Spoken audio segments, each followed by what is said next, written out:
like I've lost it too, but I think it took some time. I found a shirt like that like 2 years later. It was in a sweatshirt. And I'm thinking 8 days. Just, now, I did a gym in 2016.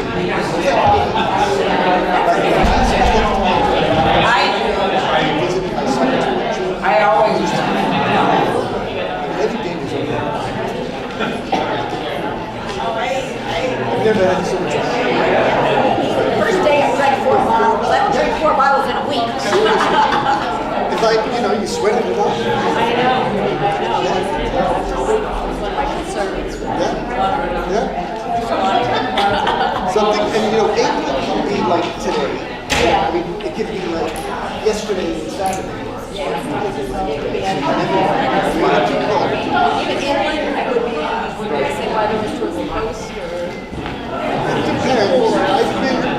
I really, I've gone there, been really nice. You can't go to the areas where we're going to the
going on. Yeah. If you could, we're going to do the Pledge of Allegiance. Then following that, if you could please remain standing for a moment of silence.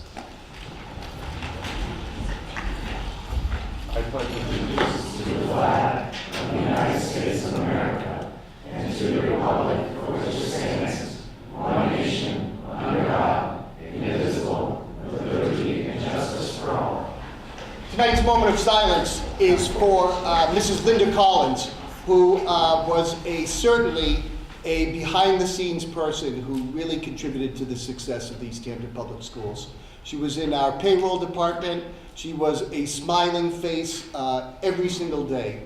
She battled leukemia very bravely, and unfortunately we lost her. What you should know about her, in addition to her work for the schools, she was instrumental in creating our goal each year of our staff contributing to the Middlesex United Way. And it was through Linda's prodding and her dedication that each year we seemed to just outdo last year's amount by just a little bit. But I'm sorry that we have lost Linda. Many of you would not know her because we kept her so busy in the central office, she didn't get out of the central office to get to the schools. But she was a person who loved biking, she was a person who loved running and walking, and she was just a person who just loved life. I hope you'll consider donating to the Linda Collins Scholarship.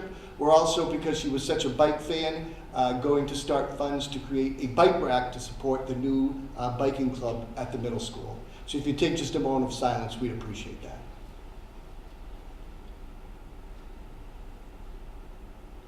Thank you.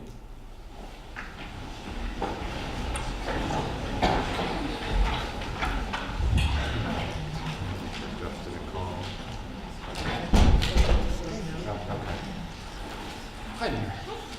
Once you get settled. We'll start interboard liaisons. I know we have a couple of Board of Finance members here and one from the Town Council. If anyone has anything they'd like to share. No? Okay, they're all quiet. Union reps, I do not believe are here, so we'll turn it over. We'll let Mary get settled. You're good? Yeah. Okay. Director Burkham, update. I am going to have a presentation later on the Accountability Index. So the State Department of Ed on February 22nd released the 2017-2018 Accountability Index reports for districts across the state as well as the state averages. So we'll take a look at those and how our schools fare. Additionally, we'll take a look at the new course descriptions for the high school and middle school. An opportunity for you to take a look at that work and what's been added there for your approval. We've had a lot going on in the schools. In particular, we've had assessments at the high school. The SAT was held at the end of March, and just at the end of last week, we had our first Next Generation Science Standards assessment, which you'll recall was field tested across the state last spring, and this was the first year that the assessment was live. So that went very well, and so the rest I'll save for my report a little bit later. Turn it over to schools. Who wants to go first? We'll start. Okay. So we have an update for the American Heart Association. We met our goal of $3,000, and 2 weeks later, it's all the way up to $5,000. Nice. So thank you to the community, all of East Hampton, especially Kat Robinson, our new physical education teacher, for leading that effort. We culminated our Words Matter celebration over the last 2 weeks with an author visit from Tommy Greenwald. Who came to our school on Thursday afternoon, had an excellent presentation. Also on Friday, Nicole Malepa from WFSB came to talk to the Center School Press. She's I believe a traffic anchor and also does a Saturday morning show as well. And she was very interesting, the stories that she tells of how, behind the scenes it works, that she has to get up at 2 o'clock in the morning and be, bright-eyed and bushy-tailed for everybody when they turn on the TV. Yeah, but that's normal. Four's not so bad. It was amazing to hear that story. Also, we had a Saltmarsh Opera performer visit our school on Wednesday for 5th grade chorus. They have a chance to attend the opera the Wednesday after April break at Middletown High School. That's through a Kids Love Opera grant opportunity. And last, we're working on our community mural. We received 9 different sections from different schools across the state.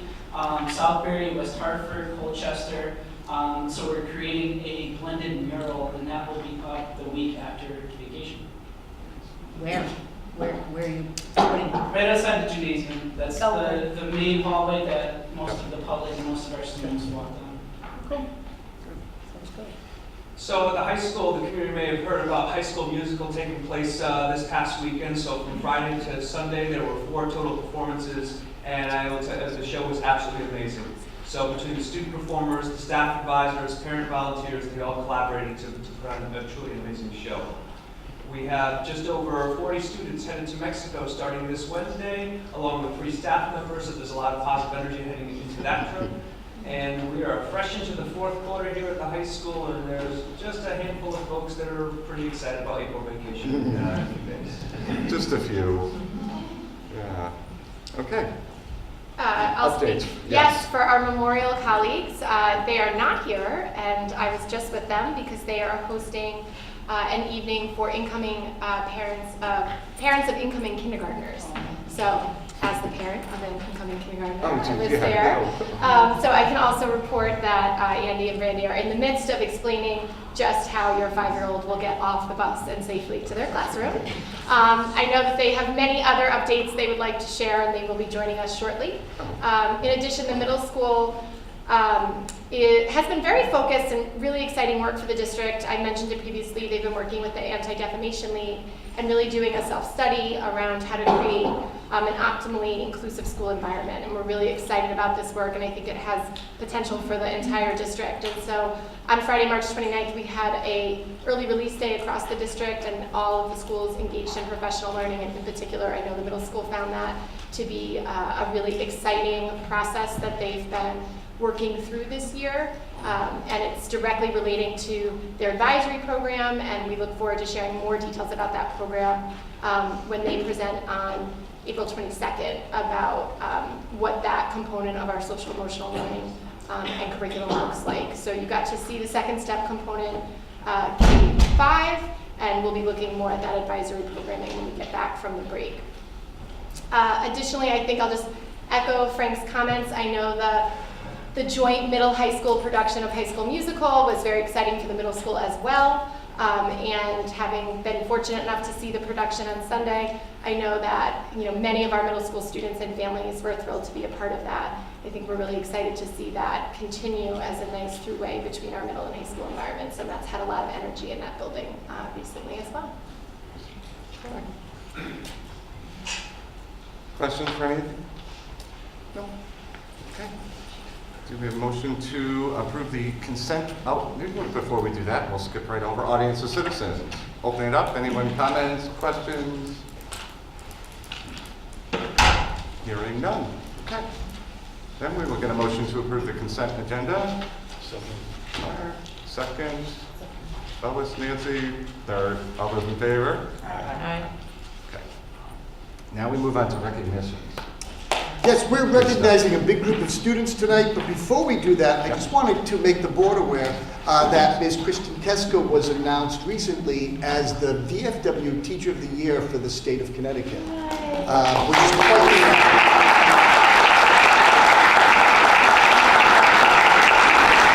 Kristen was the local Teacher of the Year for this area of VFW, and then achieved the status of State of Connecticut VFW Teacher of the Year. So we'll be celebrating Kristen throughout the spring. She had a nice ceremony, and I think Jackie Yorker was there. I saw Jackie. Jackie was there, and yeah, back there. Okay, were you over there before? Yeah. Okay. Jackie Yorker was also recognized, and Mr. Rizzuto is going to talk about the recognition for Jackie at the same time that Kristen was honored. So at this point, we're going to move on to a group of students who we're recognizing, all high school students tonight. So if we could have you come down, we'd like you to stand right in front of the bell here. Dylan LeVake, who we're recognizing, Jackie Yorker, don't be shy, come right down. Julia Shirley, Jared Thomas, Nisha Sedana, Victoria Kelpin, Alexis Hennessy, Maggie Donahue, and Jessica Chunko. If you guys would just line up by the bell.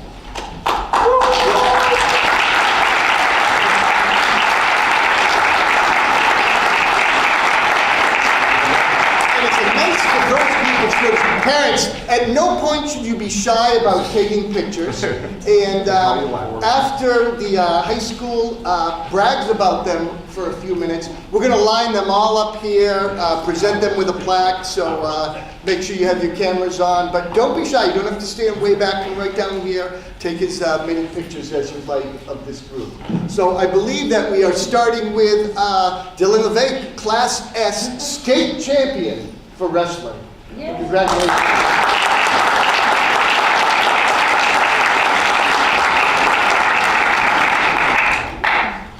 Wrestling at 113 pounds, Dylan practiced and trained every day with the Portland wrestling team, but as a team of one representing East Hampton High School. Dylan's presence on the Portland wrestling squad was a source of inspiration due to his work ethic, commitment, and knowledge of the sport. Over the course of his freshman season, Dylan compiled a 40-5 record and quickly made himself known on the statewide level as a wrestling force to be reckoned with. Dylan emerged as a Class S state champion in his weight class, the first wrestler from East Hampton to do so since 1989. He also finished in 6th place in the CIAC State Open Championship. If you stop and have a conversation with Dylan, you can tell he's a young man of character, is extremely humble, and is tremendously grateful to have the opportunity to wrestle, as it is something he enjoys a great deal. Dylan is completing his 9th grade year, so we have 3 more years to continue to watch this talented young man compete. Congratulations to Dylan. Yay.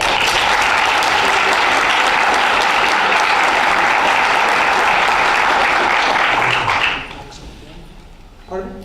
Yeah, we'll do all the plaques right at the end. Next, we have Jackie Yorker, who is not only the local essay contest winner for the Voice of Democracy, but the state of Connecticut winner. And I think she did well enough in the national competition that there was some scholarship money that you received. Did I give away the whole thing? Sorry. Okay. Quiet. Let's get on again. Thank you. I gave away the secret and the lights dimmed. So, this is the local post. Somebody's leaning on a switch or something, I think. Is somebody awake from the wall? Said any kids? No, it's one of the programs is faulty for that. So,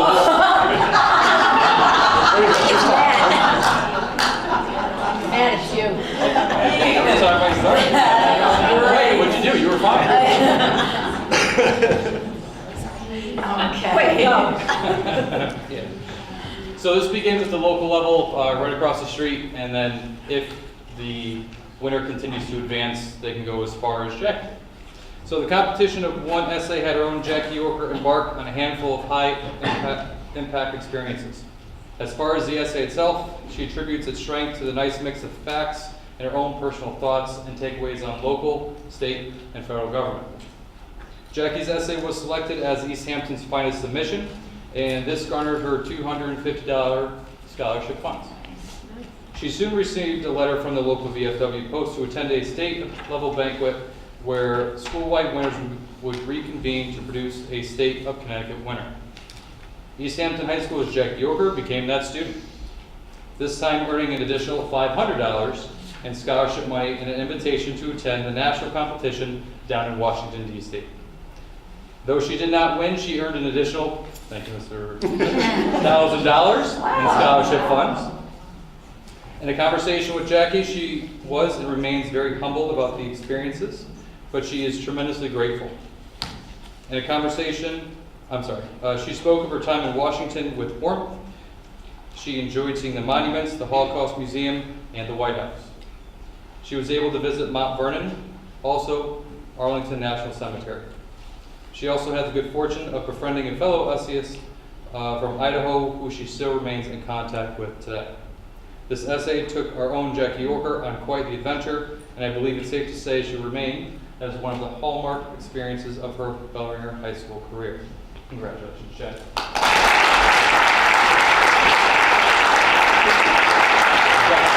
I have invited her to read her essay to you all.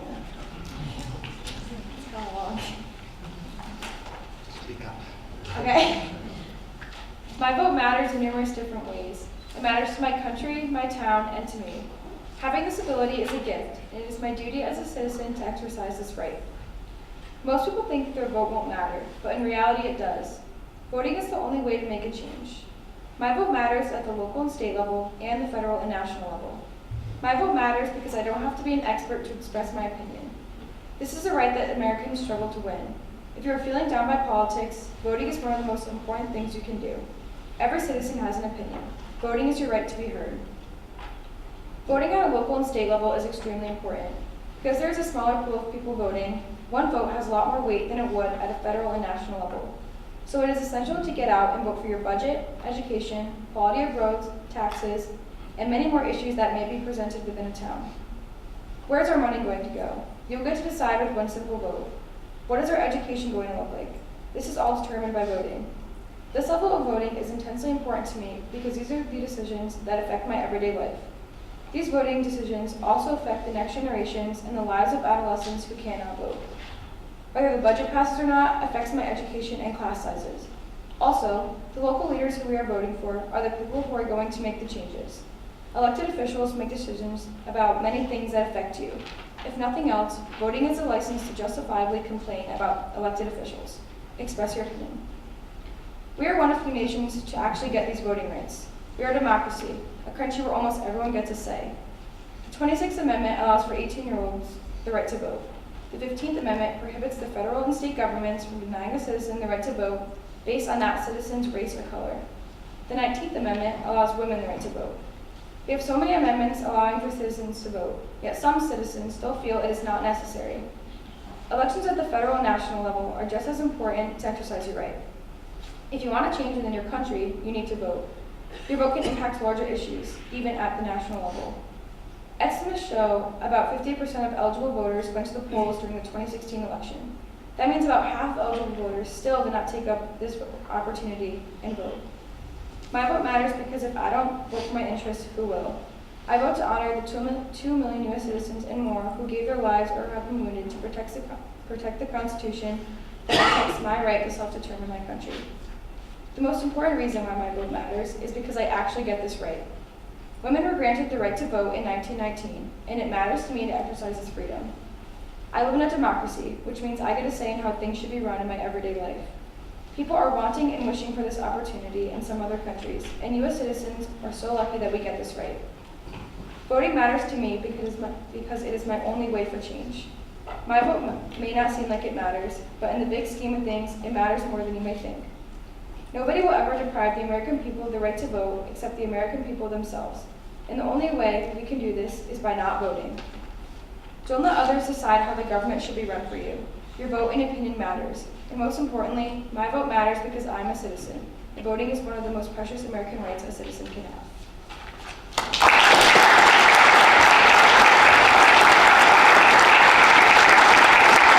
Jen, thank you very much for sharing. Thank you.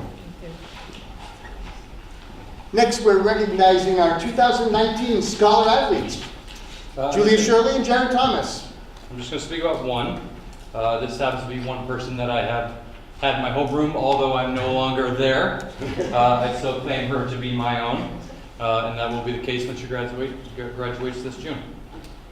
The recipient of the CAS Scholar Athlete Award are those students who have high participation in varsity athletics and have a very high GPA. Meet Julia Shirley. No stranger to well-deserved recognitions, she has established herself in both arenas associated with this distinction. Academically speaking, her high school grades are littered with both A's and equally important, high-quality learning in the courses that she has selected. And she has not shied away from taking challenging courses, even in her senior year, including AP Bio, AP Lit, AP Psych, and formerly AP Language and Composition. Regarding athletics, Julia has been actively involved as a 3-season sport during her high school career, a committed member of the indoor and outdoor track teams. She has good experiences with those teams, but her most fond memories come with her being part of the girls' soccer team and served in the capacity as captain. Being a high-powered student in the classroom is challenging enough. Being a multi-season athlete, as well as her role as a student, also comes with its own challenges. Being able to successfully navigate both is admirable. We wish her continued good luck as she attends BOE College in Syracuse. Congratulations, Julie. Jen, thank you very much for sharing. Thank you. I'm pleased to speak on Jared's behalf today. The recipients of the CAS Scholar Athlete, again, goes to students who have high level of participation in varsity athletes as well, varsity athletics, as well as a strong GPA. And without a doubt, Jared fits both of those descriptions. Academically, every year of high school, he has taken the highest level of courses that we offer for freshmen, sophomores, juniors. And then this year, again, he has taken 3 AP courses, a Econ Chem class, and Spanish 5A, which is the highest we offer for world language. Additionally, he has been a member of 3 varsity seasons every year. He has played soccer in the fall, basketball each winter, and outdoor track in the spring. And we would like to let you know that we applaud and express our admiration of both your academic and your athletic successes, and congratulations.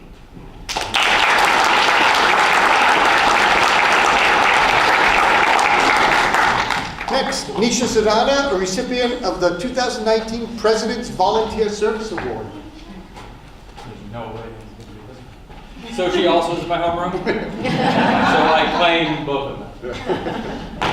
The President's Volunteer Service Award recognizes Americans of all ages who have volunteered significant amounts of their time to service their communities and their country. Nisha certainly knows the meaning of the importance of giving back. She helped create East Hampton Middle School's Early Act program, the middle school's rendering of the Interact Club at the high school. One of their prominent acts for Early Act was participation in the Relay for Life this fall. Additionally, she has helped organize fundraising efforts for both Benny's Run, promoting mental health awareness, and the Turkey Plunge, where funds are used to support the food bank.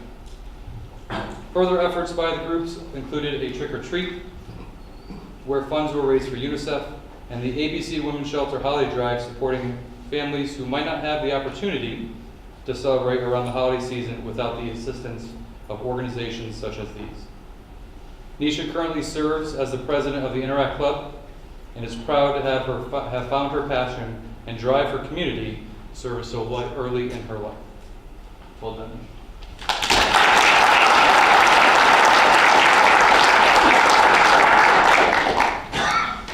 Our 2 recipients, Victoria Kelpin and Alexis Hennessy, the recipients of the CAS Arts Awards. I had the pleasure of going to the Arts Award banquet last week with both of these young ladies and their families, and it was a wonderful night, and it's always a feel-good kind of moment, and I'm happy to speak on your behalf again tonight. So I'll start with Tori. Regardless of when it happens, it is always rewarding when a student identifies his or her passion and is able to really give 110%, and then thrives. That has happened specifically for Tori in terms of the impact that music has both on her and that she has back on it. Mr. Groves and Mr. Brown have observed her growth in music throughout her past 4 years. They are pleased with how she has embraced challenges along the way, starting with her transition from flute to bassoon. That is not an easy feat to accomplish, and they are very proud of that. Additionally, you continue to emerge as a natural leader amongst your peers. You have been a leader in choir, you were the drum major, and you also lead the marching band during the season. A common thread throughout all of your leadership roles is your patience, compassion, ability to motivate others, and profound love and enjoyment of music. Tori plans to be a music educator, and she will be pursuing these studies at Nazareth College in Rochester, New York. Congratulations, Tori.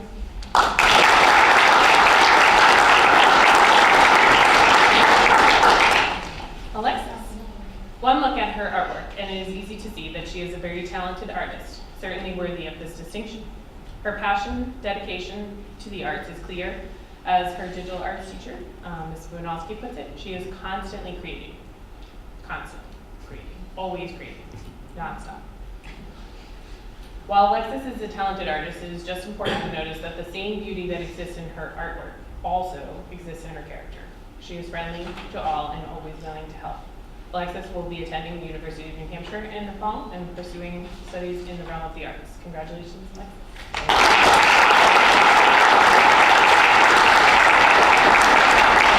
Next, we have Maggie Donahue, who was recognized as one of the governor's scholars.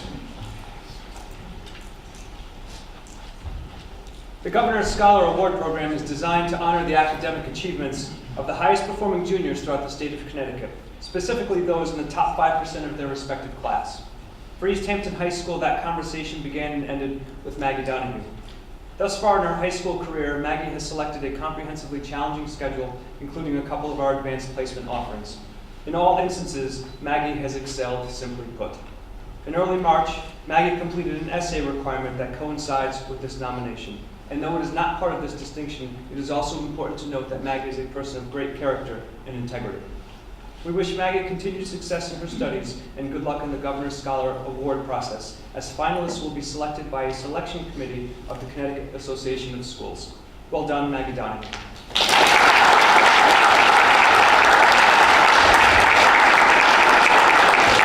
And then the last student we're recognizing tonight is Jessica Chunko, a student from the cheerleading team who also was selected for the Class S All-State cheerleading team. Mr. Smith, you're stealing part of our... Oh, sorry. I should just forward the slide and be quiet. The cheerleading program at East Hampton High School continues to make strides and is a growing program. This is due in no small part to the contributions of Jessica Chunko. Jessica Chunko, a junior, began cheering when she was 6 years old. She joined East Hampton's youth program and continued to participate up until the time she became a member of the high school team. She is highly regarded by her coaches and her teammates, and her skill is clear, as evident in her recent recognition at the All-State Cheer Banquet held at the AquaTurf. When asked about what she finds the most memorable, she will not tell you it is about an individual recognition such as this. Rather, it is about the fact that all of the girls on the team are best friends. The program has helped make her and her friends close, and that there is also a very close-knit relationship with the coaches.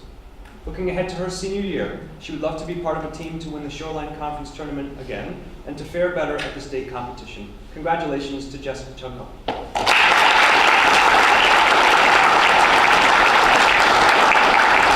Okay, this is the moment for the camera. If we could have all of our students come forward, stand right in front of the table here, and Mr. Goff and Mrs. Barmacy will give you your plaques, and parents come right down. I know, she's going to be able We'll just start right up at the top. How about that? Yes. Start right at the top here for Jessica. Congratulations. Maggie. Jackie, excellent essay. Congratulations. There we go. Congratulations. Congratulations to you. Nice job. I know. Yeah, okay. Let's go up and down here.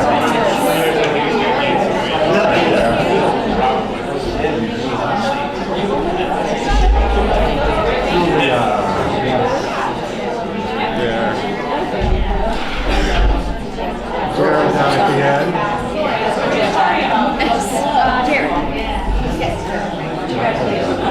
Thank you. And then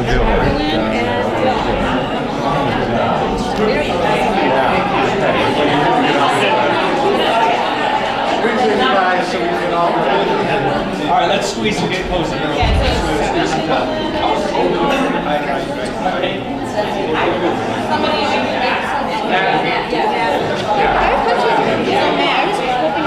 Mr. Warner, scoot right behind, maybe a little bit, yeah, there we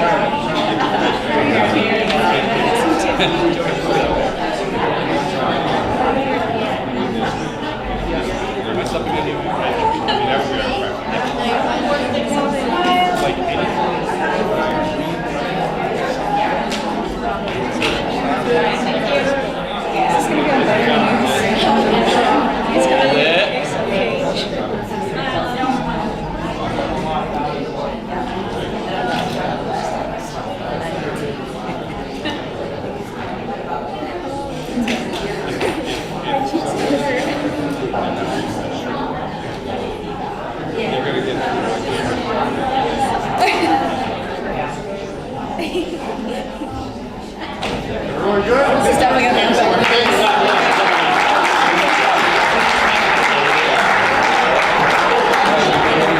That's a lot of smiling.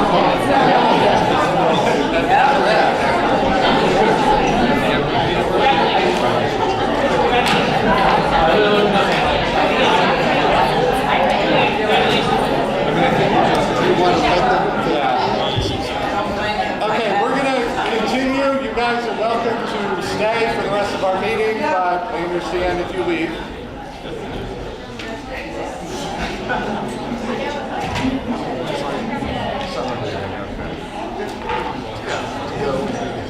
We don't have our student reps.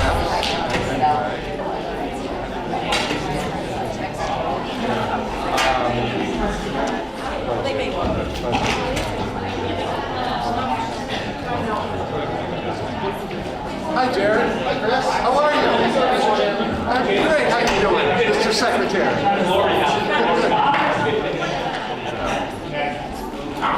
Perfect timing. We're just up there, got through all the recognitions.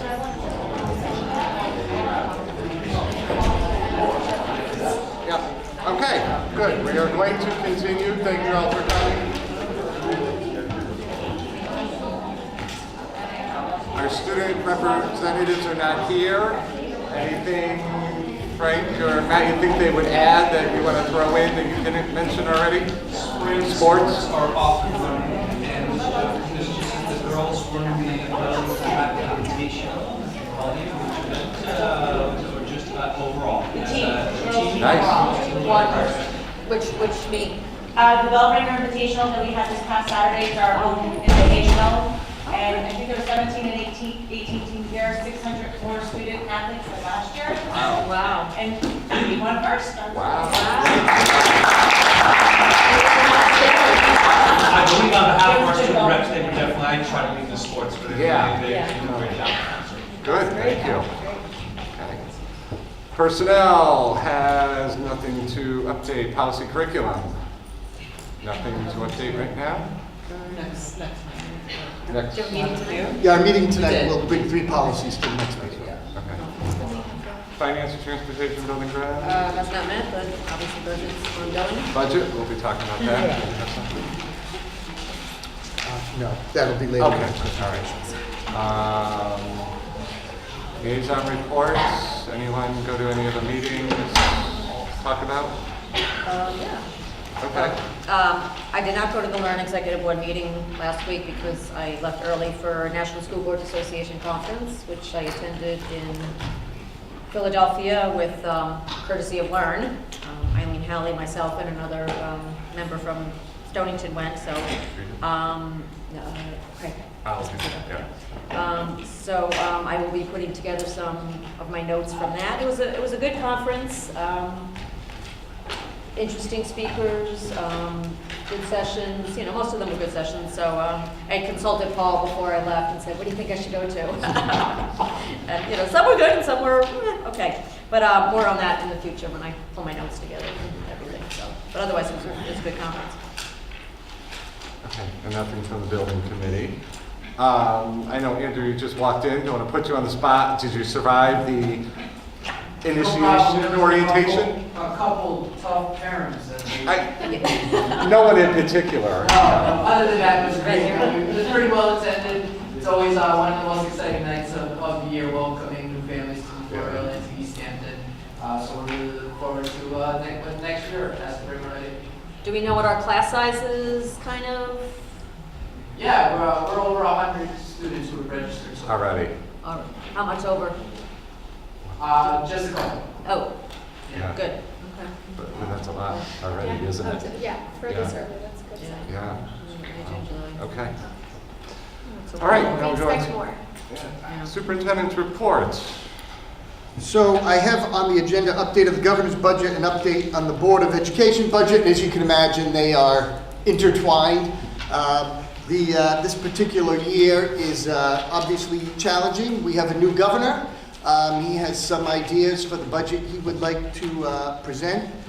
For those of you just catching up on this, one of the interesting things that he has proposed is a contribution by towns to the teacher retirement system, which is the responsibility of the state of Connecticut. However, they have not been funding it adequately for approximately 75 years. And so the fund, like the state workers' pension, is in a little bit of trouble. The governor would like to pass that on to towns. You'll recall that the board upon finishing a very nice 2.5% budget. Found out at the last minute about this as the governor's details became clearer, and increased the budget to 3.05. So the complication that we have with this year's budget is that not only is there a reduction in in the teacher's retirement, but there's also a further reduction in ECS beyond what was expected. So we are anticipating about a shortfall from last year of about $260,000 in ECS. And the teacher's retirement contribution, while next year it's an unpalatable $151,000, should that proposal go through, and it only increases over the next 4 years, so that 151 kind of becomes a very dramatic 600,000. There was a glimmer of hope towards the end of the week before last week, when this proposal was taken out of House Bill 7150. The feeling was, though, nobody on that panel wanted to vote yea or nay, nor did they want the lawmakers to have to take a side on the teacher's retirement. So what they've done is it's been shifted into a part of the implementer bill. Now, it could go there, it could die there, etc., but it would be very difficult for lawmakers who actually want to have a budget to just extract this from the implementer bill. So I am encouraging people to continue to contact our representatives, our state senator, make sure that this bill, even though it was taken out of House Bill 7150, this teacher retirement thing, end up not being part of the budget implementer bills. Because right now there's language where that sits. So with the Board of Education at a 3.05%, having developed a nice 2.5%, I came up with a couple of proposals that I have shared with people. First is where the Board of Education sat. If you look all the way to the left, Board of Education currently sits at a 2.5 with the 151,000 sitting on top of that. After conversations with people and the administrators, knowing that a 2.5 was more likely rather than a 3.05, considering our increase last year was 1.5, rather than have boards try to guess at what we need and don't need, I made the proposal that the first proposal in the middle would be a 2.5% increase, with the board covering the 151, which happens to be about 0.5%, leaving after the pension a 2.0% increase for the board. The second option, all the way to the right, is the 2.0% budget with the town paying the 151,000. And talking to people, there were mixed feelings about these. The Board of Finance discussed option number 2. Either option number 1 or option number 2 leaves the board with a 2% increase. My concern with option number 1 is, while we could absorb the 151,000, it gets more difficult to just absorb that money in our budget each year. Proposal number 2, the town agrees, at least in year 1, to find the 151,000. Each of these leave the board with a 2% increase. And if you happen to look at this week's superintendent's update, I know this is small writing for people, but I do have a copy up here, and it's listed in the update as well. At 2%, the following green items are in. These were all included in the original proposal for the 2.5% budget. What we would lose is the items in red. It would be the grades 4 through 8 STEM coordinator at 2.0, and supplies and maintenance line items to be determined, but I kind of reserve the right to see additional retirements before I commit to what line items we would cut. So that's where it stands. Like I said, this was discussed at the Board of Finance meeting last Tuesday.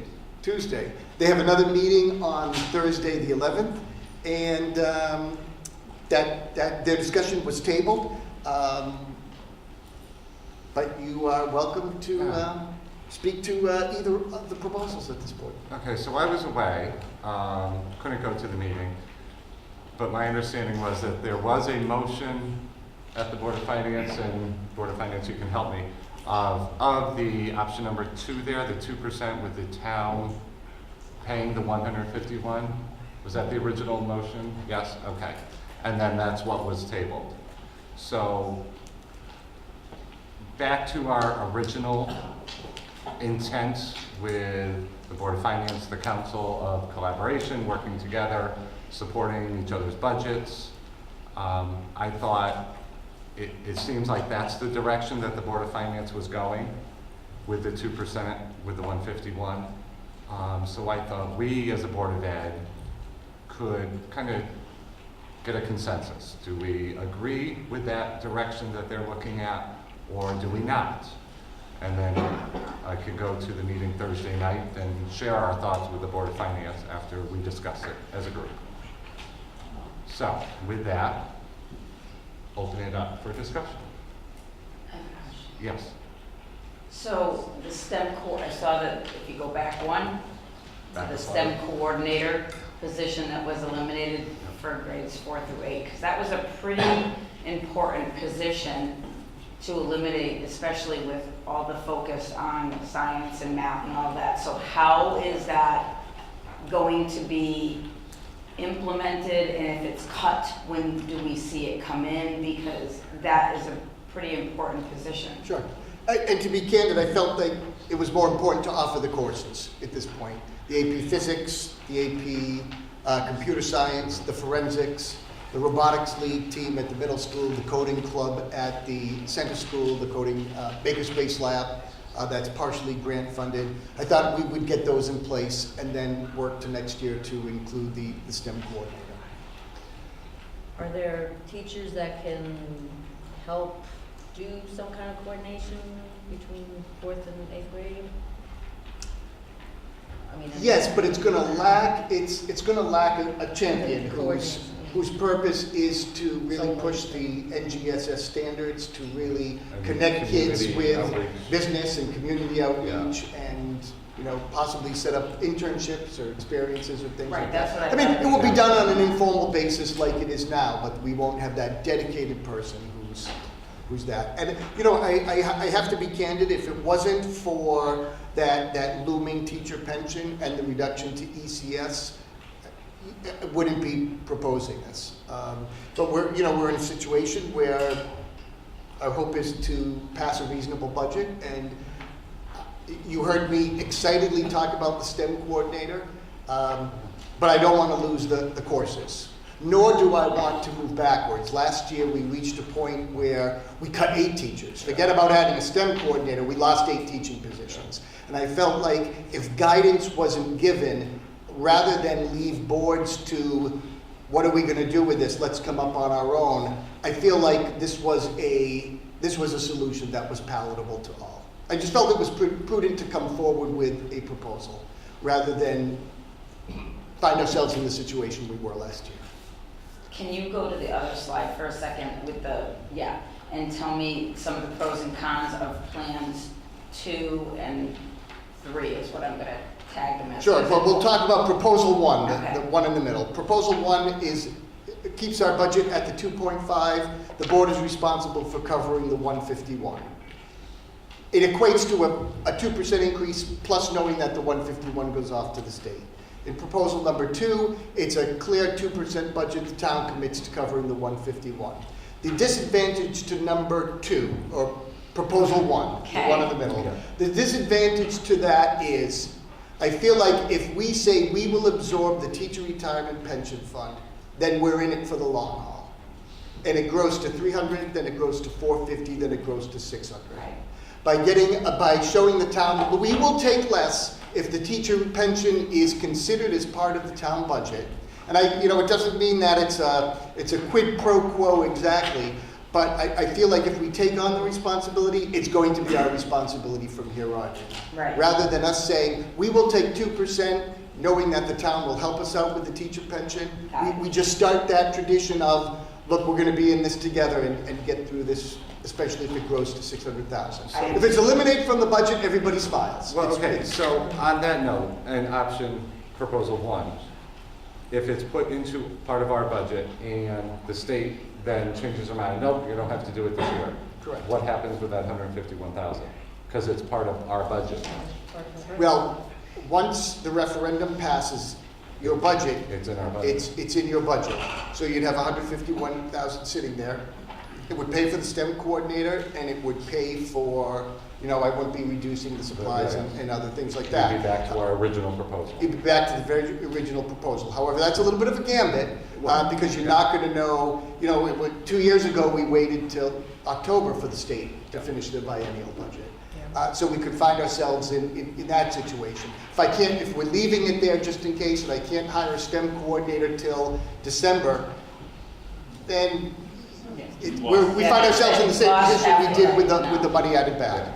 And so I look at proposal number 2 saying, look, let's all sit at the table, and this isn't just a Board of Ed problem, it's a Board of Ed, it's a town problem. We're willing to work with the town because that 151, should it go through, continues to just grow exponentially. Well, literally it's not exponentially, but it's gonna feel like it's exponential as soon as it's 300, then 450, then 600,000. Lois, anything else? No, I'm still working some Okay. stuff out, but you can if anybody else is. Okay. Chris, Other- yes. or Paul and Karen, what is the equivalent cost with salary and benefits for the potential STEM coordinator? Thinking about 90,000 Okay. with benefits. So that leaves, about About half 60. again as much to find other savings for. If you Yeah. go to your next slide, you showed supplies, TBD, maintenance, TBD. Those are always the first things to get looked at to make additional cuts. We have, an unfortunate history in this town with our buildings and other capital projects of not historically properly funding proactive preventative maintenance. I'm worried that that could be an issue. If we cut corners there, what's going to suffer? Building, improvements, carpet, tile replacement, those type of things. I think that's something to be aware of. And then, supplies, TBD, again, that's another one that, gets cut year after year after year after year, and the burden to make up for the, debit in supplies falls on parents and PTO and the teachers to pay out of pocket for themselves. And, that's already an unfair burden from the information that I've gathered and the stories I've heard. If we did if you did a thought experiment and said, what if the Public Works Department had to cut supplies and maintenance? Would we be asking plow truck drivers to buy gas for the vehicles, to do the oil changes themselves, to replace the maintenance and equipment? Would neighborhood associations be doing fundraisers to help pay for the plowing in their neighborhoods because we unfairly cut supplies money from their budget? I don't think so, right? That doesn't really equate in the same way. So it's really something to consider. We're going to put more burden unfairly on teachers to buy the supplies. They need to do their job to teach our students. We're not talking about luxurious supplies here. We're talking pencils and papers and crayons and books here. So Good I'm point. just concerned to see that up there again. It's an easy one to put there, but it really has real life impacts too. So, all told though, to be intellectually honest, I was looking for another 0.25% perhaps to reduce our budget before we approved it. So going down to closer to 2% in general, I'm okay with. Just worried about what it sets up for a long-term trend if we do that. And we're eating into things like supplies and maintenance again. So those are my And that We've category. used those things for years, Yeah. so I know, it's. And it's still not early, but it's still time for possible retirements to have an impact on this budget, but we don't know. So. Any other word on, Ms. Karen? Oh, any other word on like medical costs? Nothing? I have Nothing? no information on any of the unknowns at this point. Okay.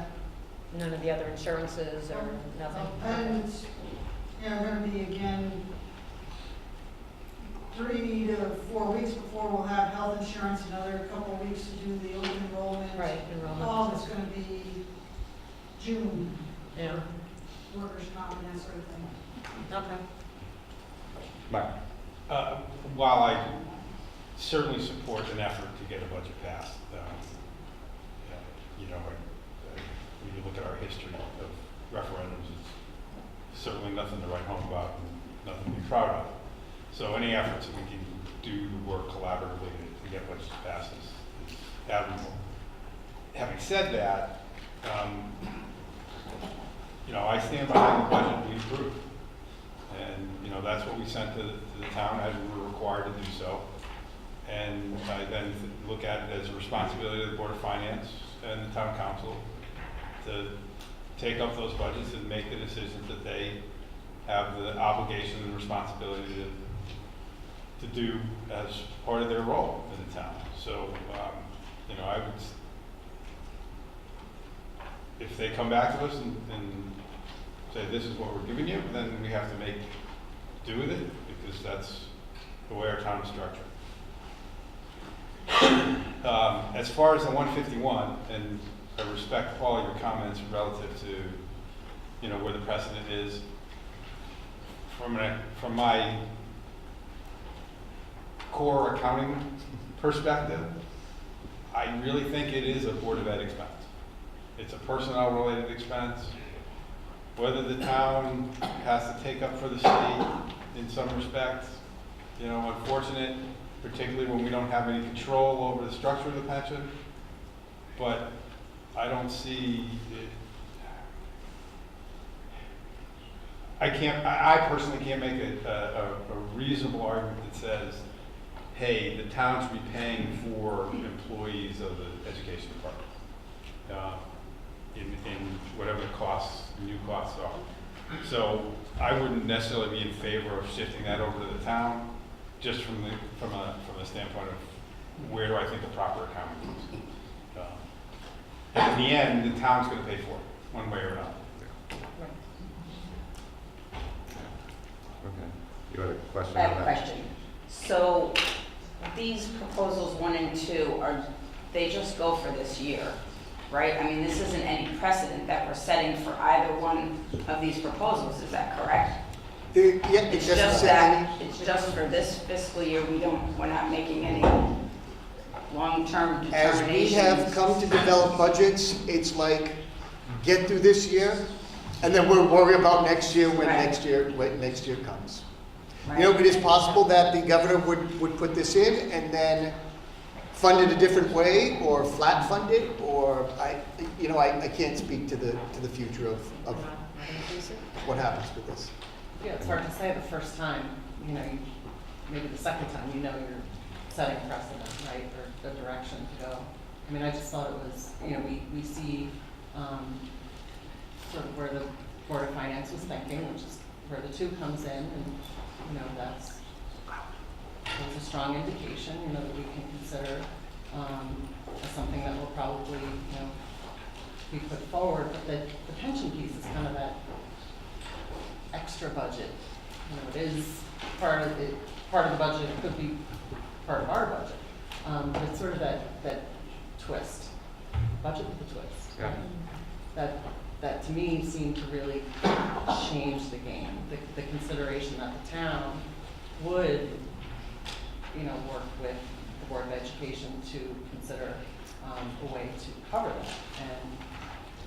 And that's very attractive. That's attractive to me. Right, and I respect that, and Margaret, respect your comment. And, 151 in year 1 is like, okay, let's have it. But by year 4, it is alone at 2%. Right. Before we've even flipped the books to see what any cost increase is going to be, there's 2% sitting there. So it's kind of new. It's not assessed equally per town. It's not like, the number of teachers divided by the pension. It's a formula that's being used. The cities are paying nothing. The big cities are paying nothing, and small towns like East Hampton that have worked to attract good teachers and are financially solvent are being hit very hard by this. So it's an odd figure in that for us, it's this much. For our neighbors, it's not as bad. And for the big cities, it's, you know, with 10 times more teachers than we have, it's $0. And I don't want anybody to think that I'm in favor of the governor's idea. No, I wasn't trying to insinuate. But if we are going to have, if the town of East Hampton, in whatever form we are, is responsible for that, then from an accounting standpoint, that's where. Again, all of this is crystal ball. Yeah. But we still don't know, do we, if it would come out of our budget directly or out of ECS money lessening? It's been presented both ways, that it would be a reduction in grants to the town, and then the state business managers organization is saying that because we pay for the retirement out of payroll, that this would also come through the Board of Education budget to the state. So it's still undecided? Yeah. We've heard This whole nothing. thing is undecided. Right. Yeah, I know. Whether or not it's like a bit of. It could be as a holdback from ECS. It could be us literally getting all of ECS and then turning around and giving $151,000 back to the town, to the state. Amanda, your question. Well, I was just trying to figure, I mean, you know, we talk about accounting and responsibility. Like, the problem is that this isn't, like you said, it's not for our teachers, it's not a cost, this is like a bill that the state is, you know, bail us out here. Yeah. And so, it's not a cost of operating our schools, it's a cost of, we're bailing out the state because the state has been underfunding, so now the state has this shortfall.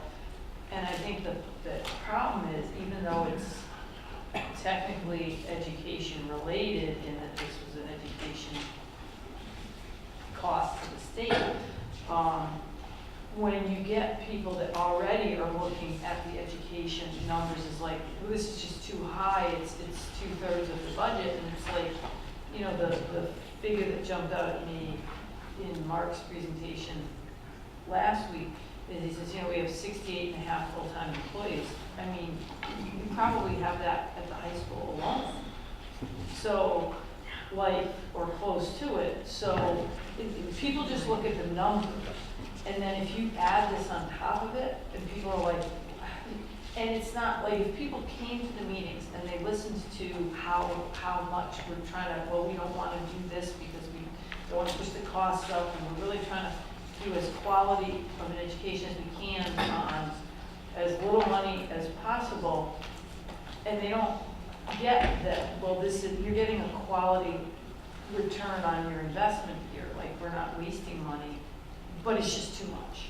It's just too much, and it's like, they don't understand, like, Adding a layer. well, okay, it's a lot, but it's not, nobody's wasting. Nobody, it's not, and the reason it's 2/3 more than the town, or 2/3 of the whole, is math. Like, it's just numbers. There are this many employees and then this many employees. Right. But the people who are just looking at those numbers and going, it's too high, we're just spending too much. You add this on top of it, and it's like, and there's nothing we can do about that. It's not anything anybody here did wrong, or that what we should be doing something better. It wasn't us. You know, that's my concern. I mentioned earlier, I'll put you guys on the spot. We have 3 Board of Finance members here. Anything, any of you would like to add to this discussion or ideas, thoughts? No, I mean, you know, we're backfilling the ECS money that they shorted you. Yeah. The town's willing to take on 151, and I think it's like Paul said, we don't know what next year's going to look like, so we have to look at this year, what's facing us. And I know I'm pretty comfortable with the 2%, which was presented to us. And it's here in this form in order to inform parents and all the board members. Yeah. My own hope is that whatever the outcome is, that it's properly portrayed to the voters. Because it's complicated and it's different than normal. So I hope that we can work together and get it out to the public in a simple manner so that they understand. Yeah, and I think that's the whole thing, working together, like I said. This is something different for East Hampton. The board's working together to get a budget passed. So I think it's looked at a little confusing. Usually, like the process Mark said, is we present our budget, Board of Finance leaves it, cuts it, does what they do. Council leaves it, cuts it, do what they do. Then it goes to the voters. So we're trying to, I think, work together as the three boards to get comfortable with the budget that we can present as a whole to the town. As a united front. Yes. Both sides too. I mean- Nancy, wait, you had, no. Lois, you had a comment? No? No. Amanda?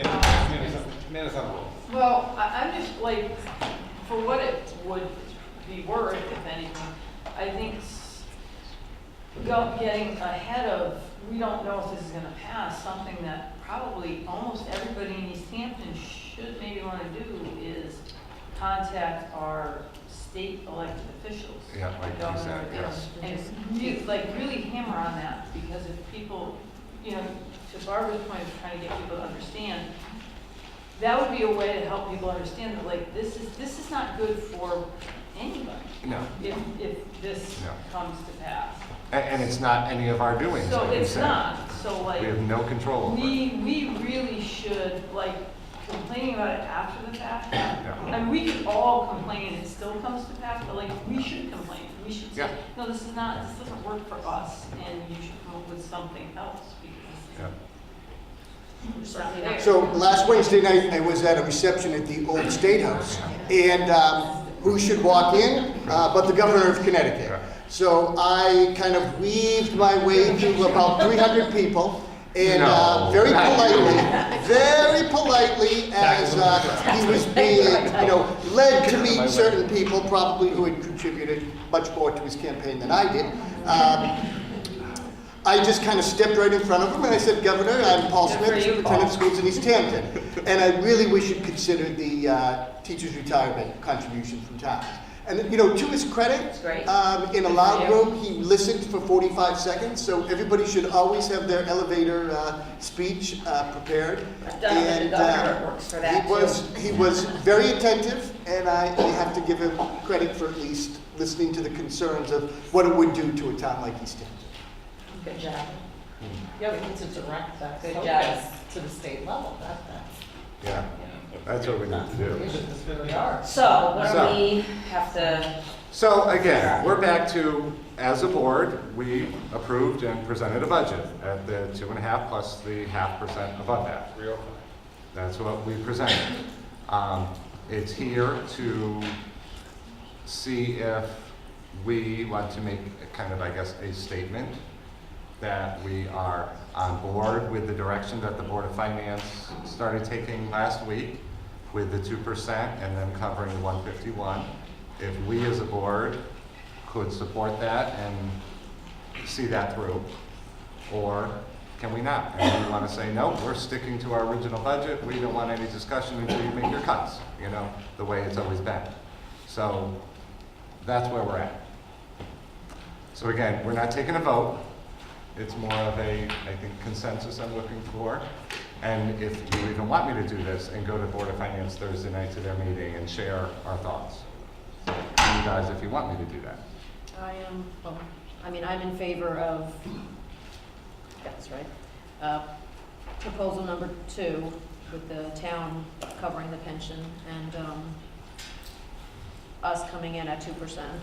Okay. I think it's a good compromise. I think it shows collaboration.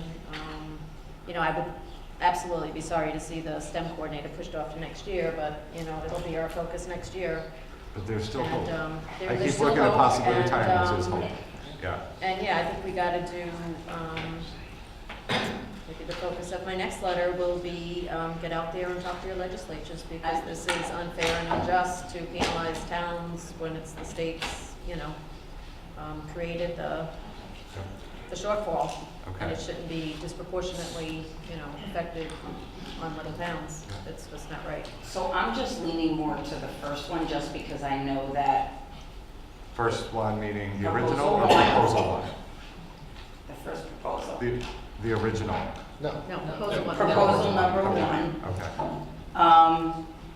Because then it's in our budget, I guess that's what I'm kind of looking at the numbers that way and have it be in Like Mark the said. budget because, and then since it's only goes for the year, you know, we gotta look at next year with what happens then, who knows where we'll be. I mean, that's kind of where I'm leaning. And and I'm just gonna, I agree that's what Mark was saying, put in our budget. And the reason I brought up the fact that what if the governor doesn't follow through with that and doesn't put that on the towns? That 151 is part of our operating budget, which means next year, our budget would start with that number included. But we could get the, and would we be able to That would get a be our STEM starting coordinator budget. if we had it in there? Like, if it didn't go through and we had the 151, would you then be able to get? The STEM course? Yes, depending on, I think the complication is if it takes till October to approve a biennial budget. So I'd have to, if that's part of the budget, I got you. I'd need to sit on that money Okay. and wait and make sure that we could actually hire a STEM coordinator. Okay. Until the state decides. And to be candid, you know, we're looking for the best, the brightest, the youngest, new ideas. That's not a great November hire. No. No. I gotcha. So you sit on that, think about that.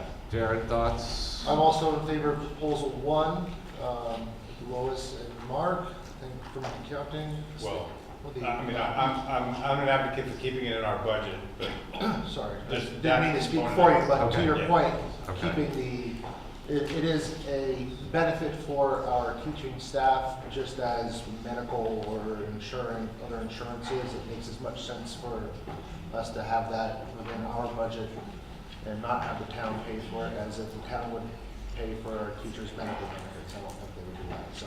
Okay. It also gives us, makes it a bit more clear that it is our budget, and if it doesn't come to pass, it's within our domain to allocate Where? other ways. Okay. So you're 1.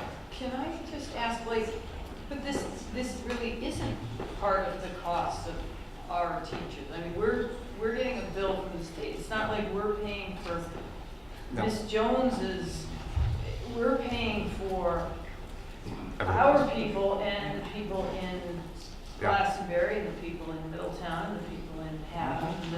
It's just a bill. And all the cities that aren't paying anything, we're paying Yeah, Hartford it's and not- Bridgeport.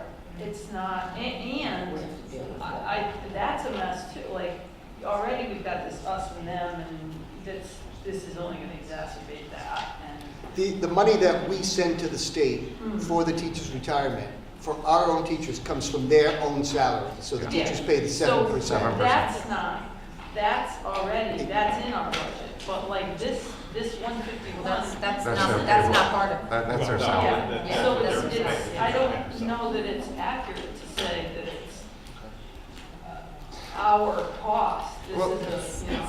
Yeah, no, I see both sides. You know, it's education related, it has to do with the teachers, we pay the teachers' insurance, that type of thing. I think that's Yeah. the feeling. I think by including it in our budget is really not a good idea. Okay, all right, so we got 1 and 1 so far. Do you want to, anyone, Mark? I You think wanna- it's starting something that you don't want, a road you don't want to go down. I am gonna continue to support the budget that we passed. Okay. And sent on to the Board of Finance. But I want to say that I appreciate the Board of Finance working with the superintendent and the Board of Ed to try to find a reasonable solution that gets a budget passed. I think that's important because, you know, we as a town really cannot continue to have the experiences that we've had last year and in previous years. Yeah. Okay, Nancy? Yeah, I totally see both, you know, sides of, if we were to kind of come off our current proposed budget, you know, it's hard, I mean, you're talking about uncertainty, so at some point, right, you have to just pick which way you want to go. Although I would say generally I'm the kind of person that would say the same as Mark, like, you know, that's our budget, we put it out there. Given the, you know, the glimpse at the thoughts of the Board of Finance, I mean, I think to be realistic, you know, I can look at proposal 1 and proposal 2, you know, and and think about which one I think, would work best for us. And I really am thinking proposal 2 for me because of that town part. I'm not an accountant, so I don't know about buckets and where you put things like that. It's very unusual, that when have we ever had to discuss this? Never. So I'm not sure about that, where it truly belongs as far as accounting goes. But just my thought is, as Amanda said, this is just, like I said before, extra, meaning outside of the budget, sort of cost, tax, whatever you want to call it, should it come true. So I do see the benefits of proposal 2, and seeing, the town, Board of Education, town as a whole, come together and talk about how best to not only cover that if it comes through this year, but in the future, to continue those talks together. Yeah. Because we can't, nobody's going to be able to, if those numbers come true, we can't do it in silos. We have to be together. Yeah. And attack it together, whatever that looks like. Yeah. That's my opinion. That's what I would like to see happen. I like Mark again. The fighting and arguing. Gotta stop. This is too important. It's too important. We have to come together. And I think we can. Yeah. I think it can. And that would be the best, for everyone. If we can, we're growing, the science offerings and everything, if we can commit that, that STEM coordinator position would be the first thing we really would look at. Yeah. And I think everybody's on board with that. Can't do anything about that. That's Then they done. don't spend, right. Right, it's just done. 2%. We don't have to wait. Well, we're not going to spend. So if we can, and that was a very popular thing, the STEM coordinator with everyone, Board of Finance, we all talked about it at the workshop. So if we feel confident that that would be something that we really would support, the next time around, I think that I do have a comfort level with that. Two. It's just the responsibility. Lois.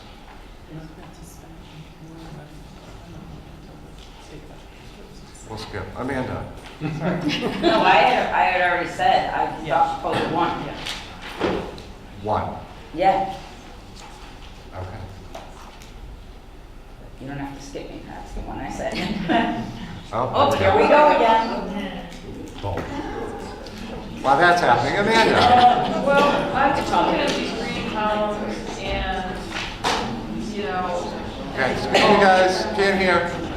to Paul's point of, if you're gonna get the money in the budget and then not be able to hire, we're wanting this position, but you're gonna be forced to hire maybe somebody that you, if you're not hiring early, Yeah. you would be better off waiting. Yeah. And then when you look at these columns and the way it jumps and the way that people balk at these big numbers already and don't understand where money is going and think you're just spending, this concerns me. Yeah. So I would say 2. Okay. And for all of those reasons, and a couple that I mentioned, I'm with proposal 2 as well. So, we have 1 for the original, 2 for proposal 1, and 4 for proposal 2. I think you want to talk to Lori and Yeah. consensus. So, now that we have a kind of a somewhat of a direction with those numbers, do you want me to go to the Board of Finance meeting Thursday? I think Yeah. you can repeat the conversation, all Yeah. aspects of it. Yeah. But Mark's concerns were my concerns, and Paul's concerns, and I think you ought to include some thoughts from Lori and Jeff, even though they weren't Oh, here. yeah, So we yeah, have we'll talk to them. total consensus and opinion from everybody. And put it out there, what we all thought, and hopefully, start a discussion and see what we can collaborate on. Okay. And we should try to get this information out to as many people as we possibly can. So, Yeah, yeah. Is there a list or something, Paul, that says what towns are being, like what amounts other towns would be forced to pay, or? Yes, it's in one of the original documents that came out from the state with that lists the ECS funds that everybody's getting. It has all the town grants. Oh, okay, I think, Yeah, et cetera. okay, that's, Yeah. yeah. And in that's the one that's listed as a negative amount towards Okay. ECS. All right, I think I saw. But I that can yesterday. resend that Yeah. to the board. I think I did see that in my budget, but I'll look for it. Okay. Yeah. Any other final thoughts on that before we move on? I'm only going to comment relative to the structure, because what I would think would be a problem if they're going to offset it against ECS funds. My guess is there are a number of municipalities who their share of the allocation of pension payments will far outweigh their ECS funding. So I don't know how you do that logistically. If I'm getting $100,000 in ES funding and I got to pay $250,000 in the pension, or if I'm not getting any ECS funding. Well, some of the Fairfield County towns that get minimal ECS Right. have a very high payment here. Right. You know, as much as $900,000, $1 million. So I just don't see how they're going to logistically. Do it that way. They have to have a separate payment of some kind, because if they're offset, it logistically doesn't work for it to offset against Yeah. ECS. Because they'll be paying for it anyway out of Well, their pocket, because yes. let's say they go to Darien and say, oh, you're not getting any ECS, so we're going to offset this against the money we're not giving you. Okay, good, great, we're going to pay it. Really clear. Yeah, yeah, so Okay. most likely it'll just be a bill we have to pay. Yeah, good point. All right, thank you everyone for that. Sorry, I cut your budget or your update. Yeah, and just one last thing on the superintendent's update. There's a letter here from the state complimenting our efforts during National School Breakfast Week.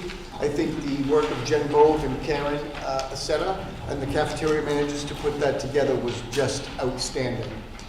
So please take the time to read that letter. It's a nice tribute. We had officials from the state, we had officials from Boston, USDA come down and spend the morning in our cafeterias, and it was very exciting that they chose our program to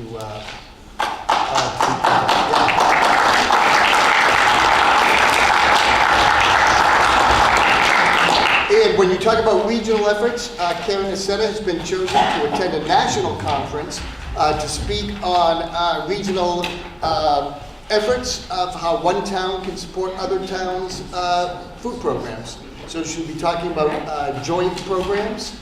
And as you're aware, we provide the management and the programming for the East Hampton schools. And that's more work for Karen and more work for Jen Bove. But Karen will be down at a national conference. It wasn't in Hawaii, unfortunately. It's in Baltimore/Washington, D.C. But she will, Karen will be representing us, and just another sign of the Great. success of our programs. Congratulations, Great. Karen. Have fun.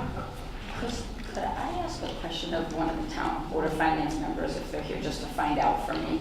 Yes, you can. I think that would be fine Is if that they're okay? okay with that. Any of the board of finance members that are here, could they find out for me, like I know it dawned on me because we were talking about shared services and regionalization, and we know that Board of Ed has been very innovative in being able to have our special education services shared and have actually brought in, some income for us, which was great. What of the town services are regionalized at this point, or shared services for East Hampton? Does anybody know? I have to look into it. Could you? Yeah, the only one that I know off the top of my head is animal control. Sanitarian too, I think, in Chatham Health.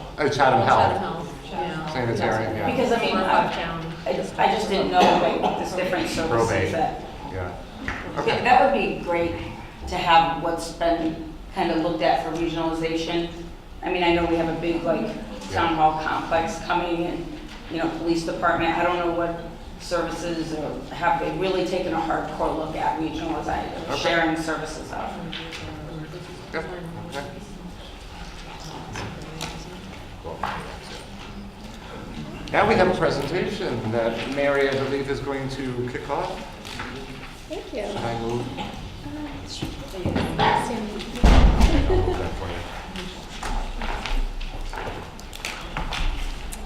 So I'm going to walk you through our Next Generation Accountability reports for the 2017-2018 school year and talk a little bit about how these reports, which were only released in February 22nd, as I mentioned earlier, how they inform, our work as a school district currently, but also looking forward. I have shared information about the Accountability Index report and how it's structured with you in the past. So I'm going to move through some of the content knowing you are advanced learners and have already studied this. So I'm going to just draw your attention to a few handouts that I left at your seats. So first, there's a Connecticut Next Generation Accountability System handout. This is generated by the State Department of Education and explains this system. And so this is really for your reference at this point. Again, you've actually seen this in the past, but it's just a quick reminder of what this system is. And very quickly, and I'm going to walk you through some of the specifics in a minute, the Next Generation Accountability System was something that was developed by the State Department of Education in response to federal requirements and really looked at a new way to consider how we measure school performance. So previously, much of what the state reported on school performance was related only to a few specific criteria related to academic achievement. And while our primary task is certainly to ensure the academic success of our learners, schools provide so many more services than that. And so there were efforts at the federal level and then at the state level to ensure that schools reported a wide variety of student data. We capture a lot of data on our students. We analyze their performance from many different perspectives. And so the Next Generation Accountability System by the State Department of Education is designed to really reflect how we support the whole child and the efforts to ensure that the learning process is optimal for each learner in our care. And so we'll take a look at the information we received from the State Department of Education this evening.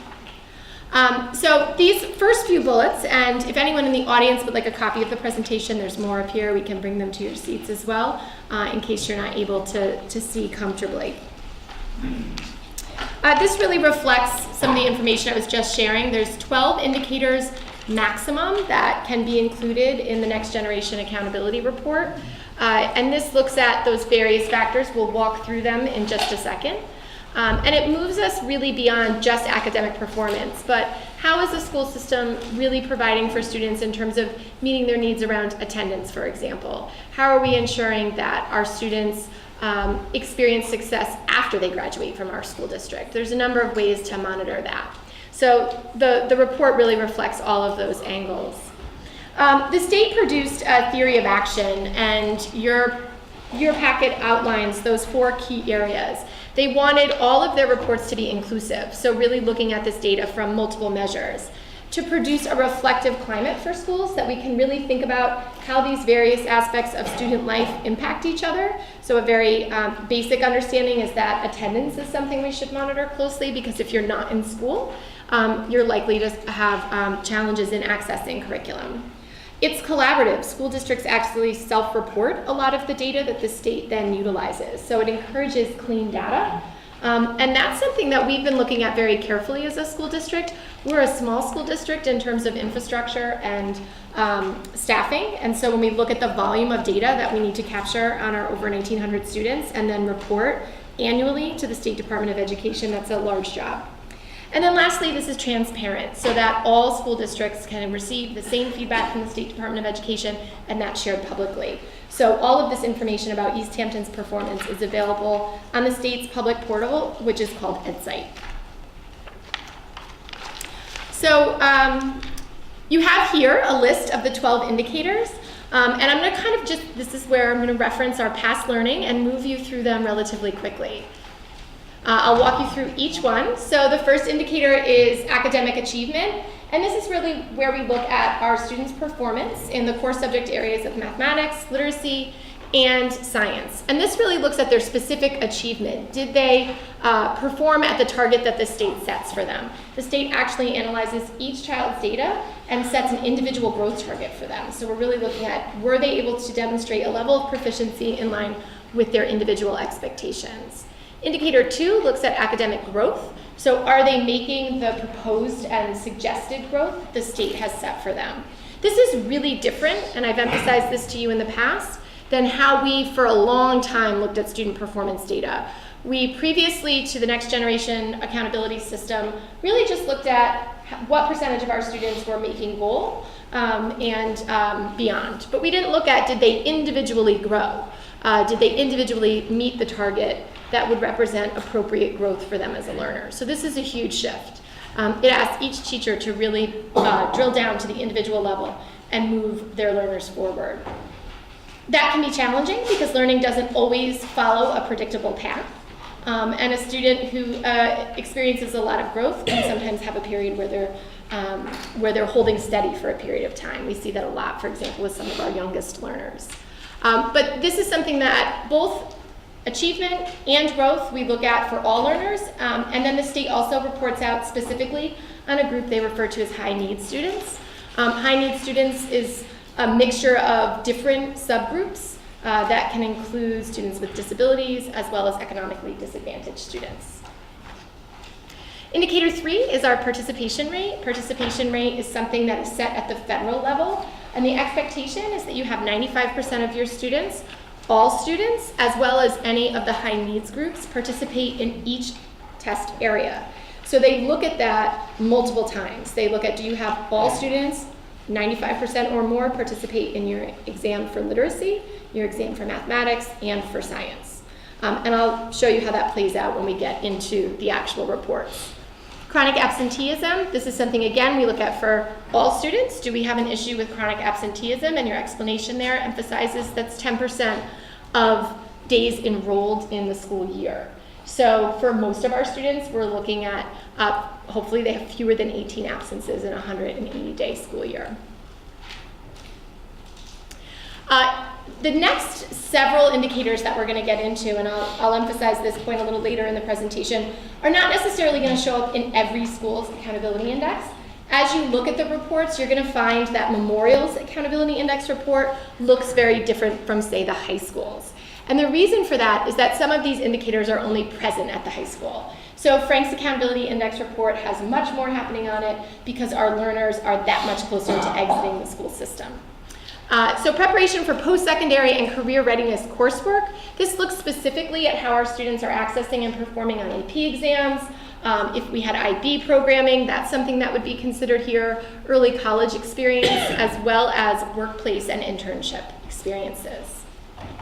Indicator 6 looks at their preparation for post-secondary and career readiness exams and how they're performing on major gateway exams like AP exams, SAT, and also any grade 11 exams we have at the state level. Indicator 7, looking at how students are doing in terms of their performance in 9th grade. Are they on track for graduation? So again, we have this data on how students are performing, what kind of courses they're accessing, what their grades are in those courses.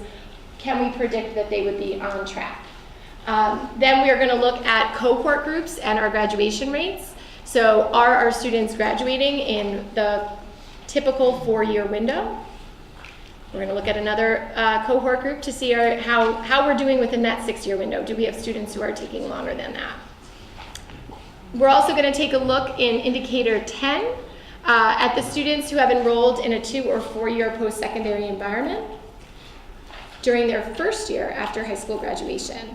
So that gives us a sense of how many of our students are we placing in post-secondary institutions right after high school. Indicator 11, again, showing the sort of comprehensive nature of the accountability index, looks at physical fitness and how our students are doing in this performance area. For indicator 11 here, this description relates specifically to the high school. I'm going to feature that a little bit. We have this assessment periodically throughout a child's school experience. It's not annually. So Smarter Balanced in literacy and mathematics takes place annually, grades 3 through 8. PE only takes place in grades 4, 6, 8, and 10. Science, just to keep it interesting, is 5, 8, and 11. So we have some different years that have different exams. 8th grade has math, literacy, science, and PE. Indicator 12 looks at arts access. And so this is, again, I think an example of where the state was really considering what's the full life of a student. Again, this is going to be specific to the high school. So are they able to access courses that would balance their academic career and give them an opportunity to expand in either the fine or performing arts? And we'll talk about how this plays out for our high school as well. So that kind of gives you the overview. I think a central structure to consider with the Accountability Index is that it's one of increasing complexity. Memorial's accountability report is our baseline data. It shows how our third grade students are achieving in math and literacy their first time out of the gate. That's an incredibly important and predictive piece of data. There's a lot of research that would indicate that your third grade reading scores in particular can be an indicator. They're not definitely, but they can be an indicator of your future academic achievement. And so it's important that we see strong performance in third grade. Those are our youngest learners, their first time in the environment, so we do a lot to coach and support them in what to expect, and then we encourage them to show what they know. And I look forward to sharing what our third graders accomplished last year.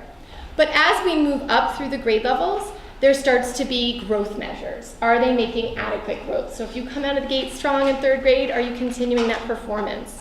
We're also adding science by fifth grade and looking at all of the instruction that we're now providing leading up to fifth grade in science. Once we get into the middle and high school level, we're looking at all of these other indicators around a student's access to courses and the predictive data that we have about their likelihood to graduate on time and then to be placed successfully beyond their high school career. And so that's something to consider. We have all of this data, and as our students move through an increasingly complex environment, so the report demonstrates that complexity. An interesting point to note, however, is that we don't have growth data at the high school. So we have it in grades 3 through 8 because they're taking Smarter Balanced. So we can measure their progress all the way through. But once they're in 11th grade, we're now measuring with the SAT. So there have been some correlation studies between Smarter Balanced and SAT, and there are relationships that we can establish in terms of if you're doing well on Smarter Balanced, you're likely to achieve well on the SAT. But because they are separate assessments, we don't use growth measures because that wouldn't be appropriate. It's not clean data. Questions so far? Okay, that's all information we've covered before. So this is just a visual, and again, I think it's going to show up better for those of you who have the handout at your table. This helps to kind of just present a visual to what I was talking about that complexity. So you can see how the red that shows up, for example, is really how we're measuring student growth. The blue that you see at the beginning of the bar graph is the achievement scores, and the red is those growth scores. So you can see how significant that is, particularly at the elementary and middle level, and it's absent at the high school level, as I was just describing. That bottom row is if you have a combined middle high school. Some schools do and receive a combined report, but that's not relevant for us. All of the data that's compiled in the Accountability Index reports that we'll look at in a second is then used by the state to categorize the schools in our state. There are three main categories that schools can be placed in. Category 1 is the top quartile based on the Accountability Index. Category 2 is schools sort of in that middle 2 quartiles. And Category 2 is where you can start to have some issues where if you have an achievement gap, and I'll explain how they measure that in a second, you can be bumped categories. You might perform at a Category 2, but if you have a discrepancy in your data, you might be dropped down to a Category 3. If you have a participation rate below 95%, the state penalizes you and drops you down a category. Those two things are in red because I'm going to talk about how they played out in our district in the past and currently. And so the state really encourages districts to look at their participation rates and to look at those achievement gaps, which I'm going to speak to in a second. Category 3 schools that are placed there to begin with are in the bottom quartile. And then Category 4 and 5 schools are really a distinct and separate group. Those schools are established by the State Department of Education based on 3 years worth of data. The state labels them turnaround and focus schools and really pays very different attention to them. These are schools that are very much struggling with student performance and require really customized and tailored supports to support the learners and communities that they serve. In addition, the state honors and recognizes schools for their achievement. They identify schools of distinction in 3 key categories: the highest performing schools in the top 10%, the highest growth, and those that are the greatest improvers. So this is something that we're very proud. Memorial School was a school of distinction based on their 2016-2017 data in 2 areas: highest performing and greatest improvers. And I'll talk a little bit more. We're very proud to once again have a school of distinction this year. I mentioned this, it's going to come up again, so I just wanted a separate slide on it.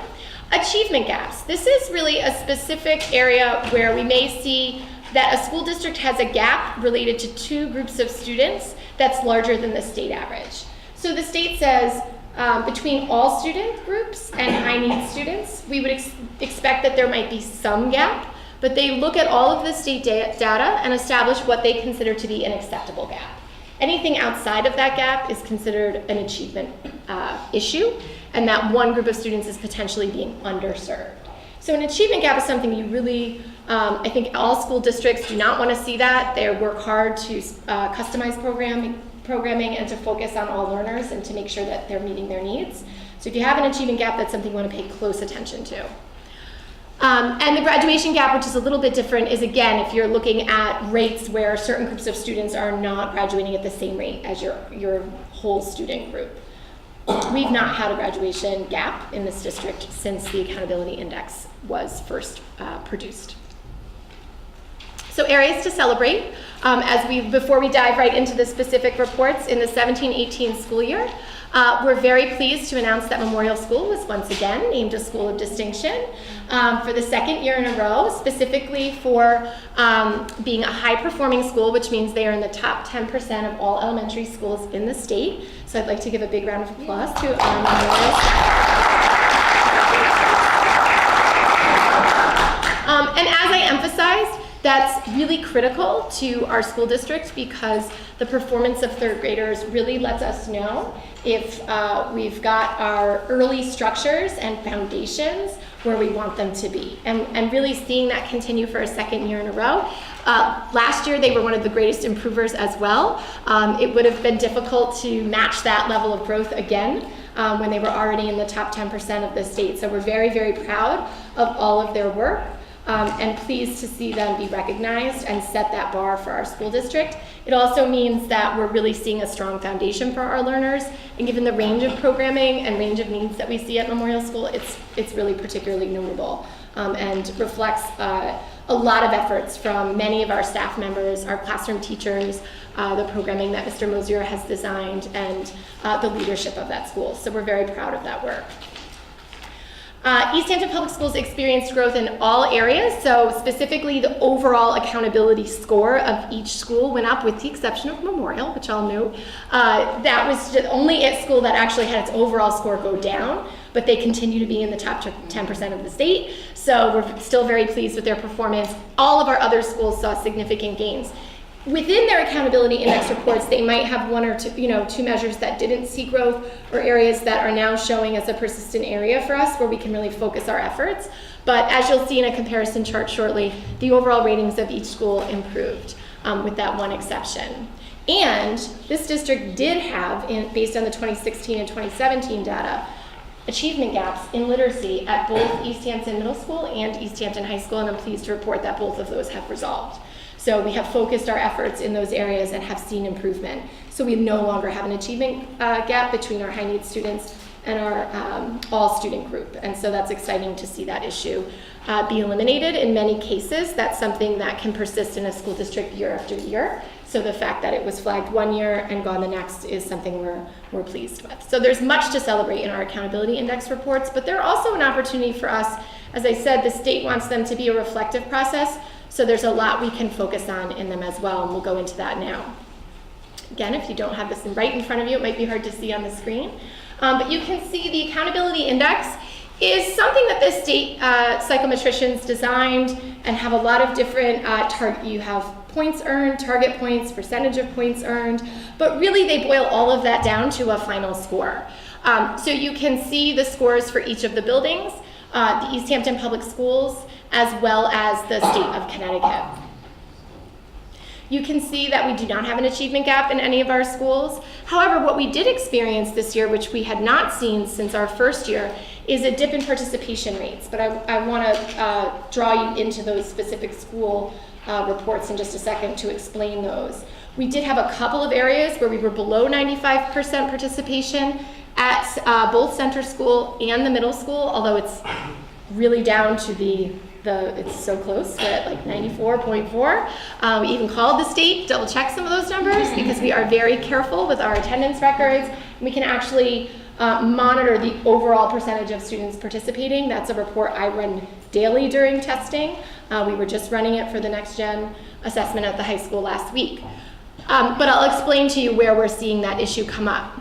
When we have a issue with our participation rate, the state penalizes us and drops that school a category. So based on their academic performance, both the middle school and center school should be a category 2 school.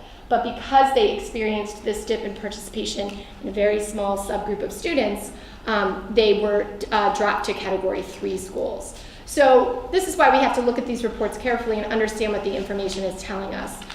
We are not a district that faces a compliance issue with participation. We don't have 80% instead of the 95 that the federal government asks us to target. We came in just under, but they don't look at your overall student population, they look at some of the subgroups as well. So that can be a tricky number for us to control. I'll share this comparison chart with you. You can see, as I mentioned, Memorial's overall score went from a 90.7 to 88.2, but again, still in the top 10% of the state, so we're still very pleased with that strong performance. You can see the growth that we've achieved at center, at middle, at high school, and overall. The state, for the first year, actually saw an overall state improvement as well. And this is the kind of growth that actually we want to see, where we're making sustained and sort of architectural changes in how we're approaching teaching and learning. We want to see incremental growth. So this is exciting to see the kind of growth where we know we can get targeted feedback on areas where we can still grow, but we're seeing, particularly in our overall academic performance, gains that we're pleased with. So at this point, I'm going to ask you, before I go into the response and talk about how we use this information to continue to plan, and again, anyone in the audience who's looking for the specific school-based reports, they are here. But the board, you all have copies of them. And you can see that if you look, and I'll walk you through them really quickly, although I know you may have specific questions. Memorial is the first page, and you can see many of theirs are not filled out because these are areas that we not be measuring of third graders. We're not going to be looking on track to high school graduation. You can see the target there, but that's not yet being captured. As you move through center, you can see there's a little bit more data for center because now we have growth measures included. Absenteeism is always measured. Physical fitness shows up for the first time at center. If you continue to middle, we now see even more data because that on track to high school graduation starts to be factored in. You'll notice science performance is not yet included because last year's science assessment was the field test. So achievement data was not reported to school districts. They were really testing the test and looking at what assessment items had validity. And then when you get to the high school, you can see we have more information filled in, but the growth measures come off there. Because again, we're moving from Smarter Balanced into SAT, so we're comparing apples and oranges a bit there, so growth measures are not included. And again, science is not included because we'll just be receiving that data for the first time. Interestingly, the high school will have growth for science, even though they won't for math and literacy, just to keep it fun. The final backside for each of the schools indicates if we have any gap indicators. Again, we do not. But you can also see the participation rates by school. So I'm going to draw your attention to Center School, which is your second accountability index report, and ask you to turn to their participation rates. Because I think this really illustrates the challenge of meeting the participation rates in each area. So you can see on that page, ELA, our all student group, 98.1% of the students took the assessments. That's we have a few students who are not taking it there. High needs drops down to 96.6, but still well above the 95%. Math all students and math high needs, you can see, is again consistent with those ELA numbers. So we know the entire student population, we tested the same number of students in math and English, whether you were in that all students group or also identified separately in the high needs group. In science, 98.2 took the assessment. In science, in the high needs population, we dropped down to 93.6. So that science score is just 5th grade. So we're talking about 1 grade level. Within that grade level, we might have, I don't have the exact figure, but let's say we had 15 high needs students. We called the state to double check because both Mr. Sullivan and I were stuck on that number. 3 students did not take the assessment. 1, all students who are outplaced still count on our accountability index, and so 1 of the 3 was outplaced and does not actually even take the assessment at center school. So those decisions are not, we do not make those decisions. That would be a decision of a family who chooses to not have their student participate. And we honor those requests by our families. And so when you're down to that small a number of students, 95% is a tricky target. So we continue to monitor that. We, as I said, use the monitoring tools that are provided to us by the State Department of Education.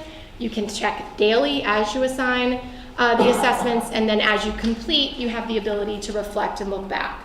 The only thing is you can't filter by high needs. So I can monitor all students, but I can't necessarily drill down to that level as the assessment coordinator. So we'll continue to encourage participation, but work with our families to honor what's best for their individual learners.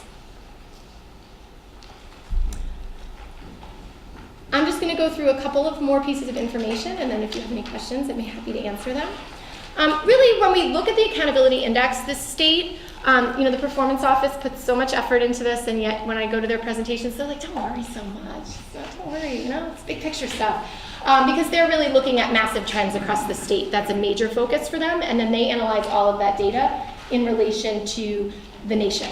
So if you talk to them, they're not particularly worried about what's happening here in 4th grade. They're really focused on our reading scores in the state of Connecticut or our math scores compared to Florida. I'll talk to you at length about our math scores and Florida's math scores. So they want districts to use this from a strategic and big picture planning perspective, to not be overly reactive, to look at what we know is best practice, and to continue to move our work towards that goal.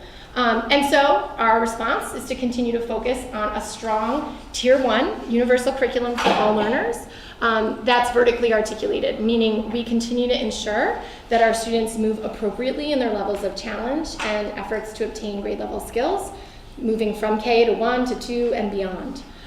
We continue to support strong attendance habits, and this is really where we look at our relationship with families, to really monitor student attendance, to communicate with our families. That's been a big area of focus for the district now for several years. In the last 3 to 4 in particular, we have really streamlined our efforts in this regard. You have updated attendance policies to support our efforts. We have, as buildings, coordinated across so that we're consistent in our messaging, something that we were in need of. And so that's something I think where we're seeing those expectations set out of the gate. Again, Memorial kind of setting the bar and reinforced in a consistent manner, working with outside agencies when necessary and making sure that our families' needs are met. We continue to emphasize personalized programming for all learners. You hear Paul speak about that often. When we talk about these varied roles that we'd like to bring into the district, it's really to achieve learning environments that can be responsive to the individual learner, because we are responsible for moving each learner.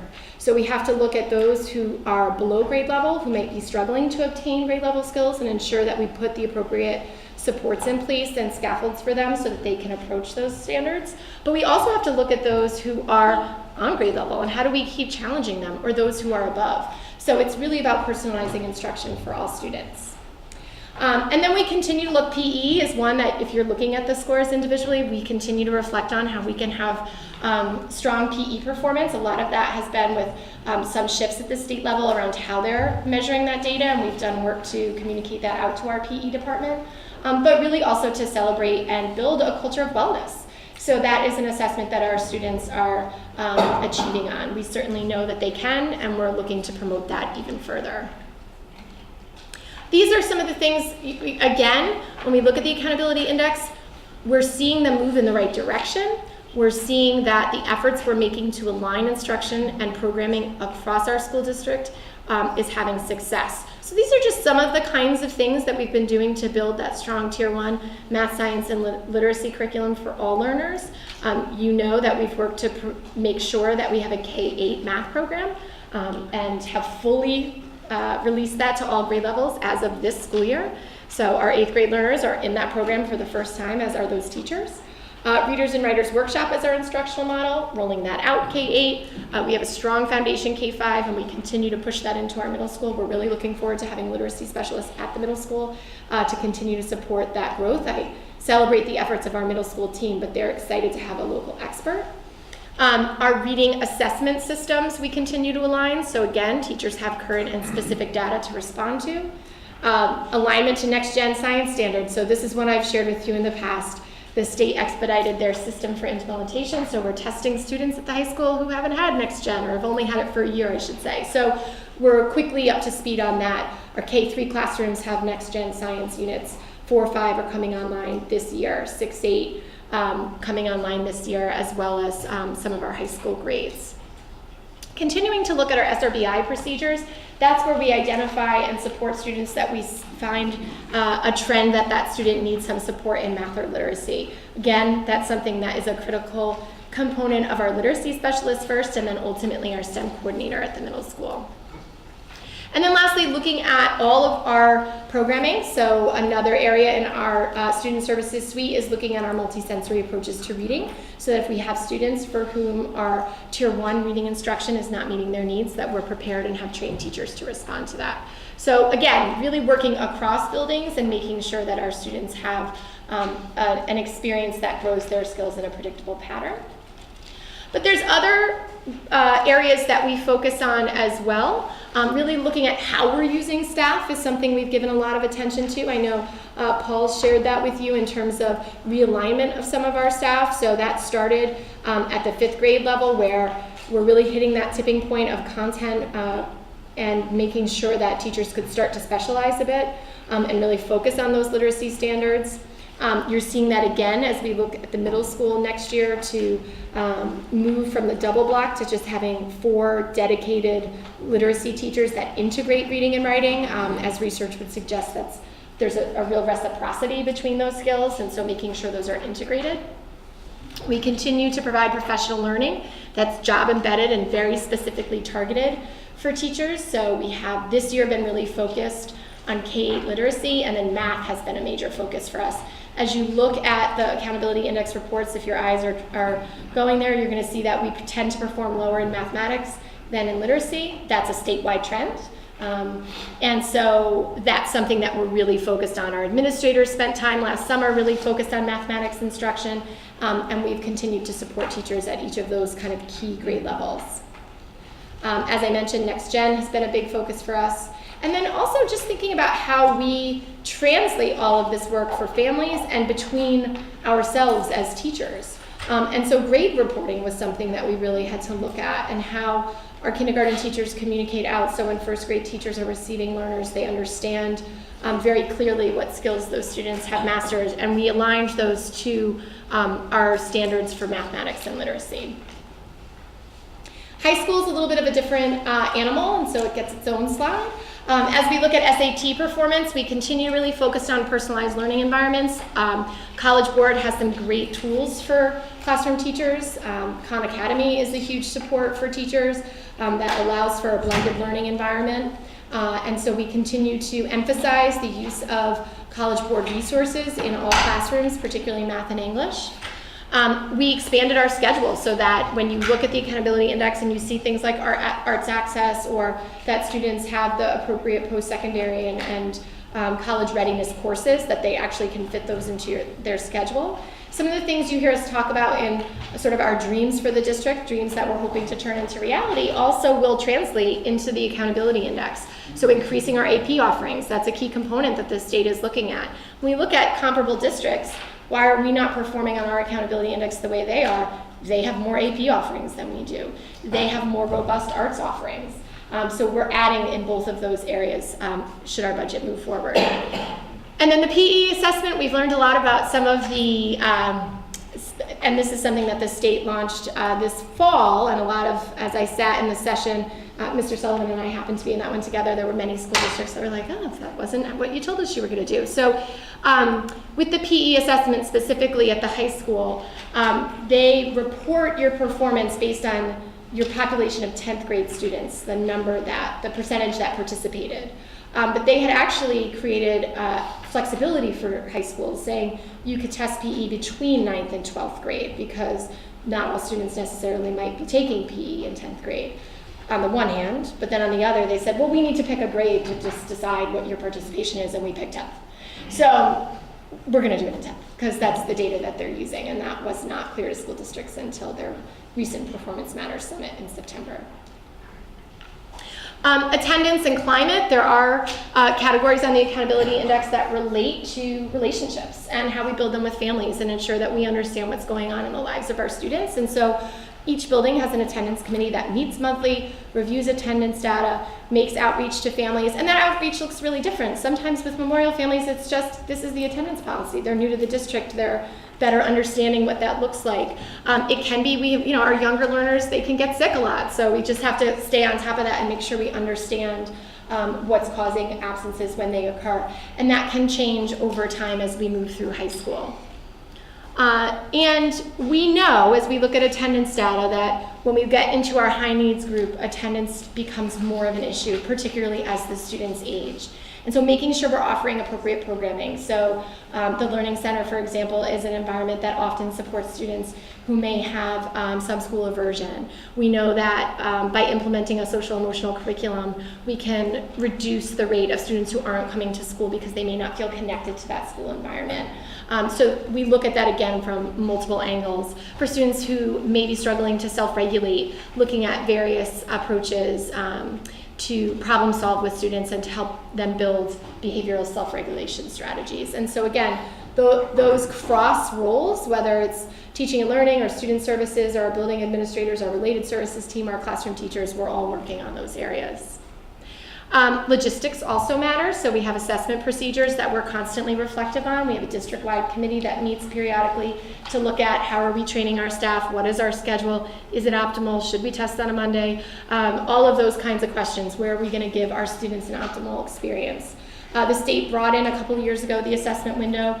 All state assessments used to live in March. Most of them now are in May, not all, but many.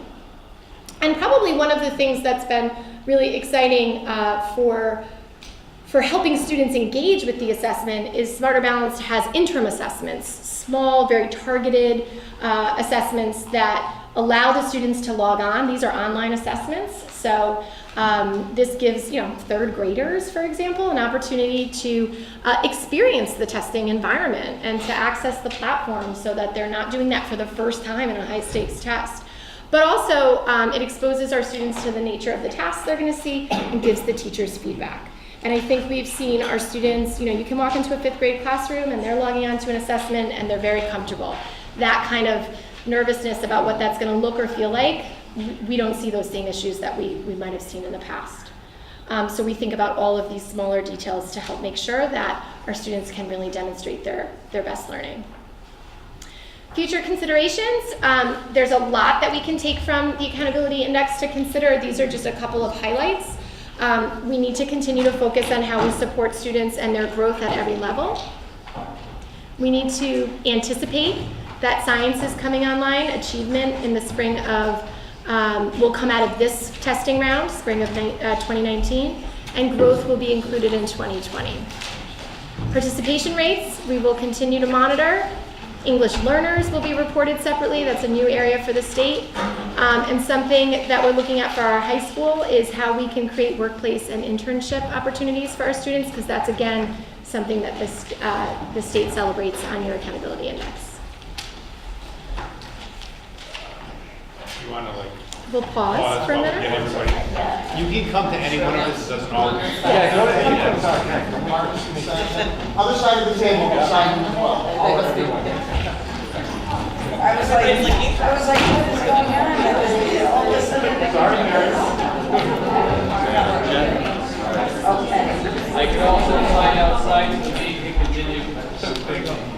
Mr. Warner will sign them outside.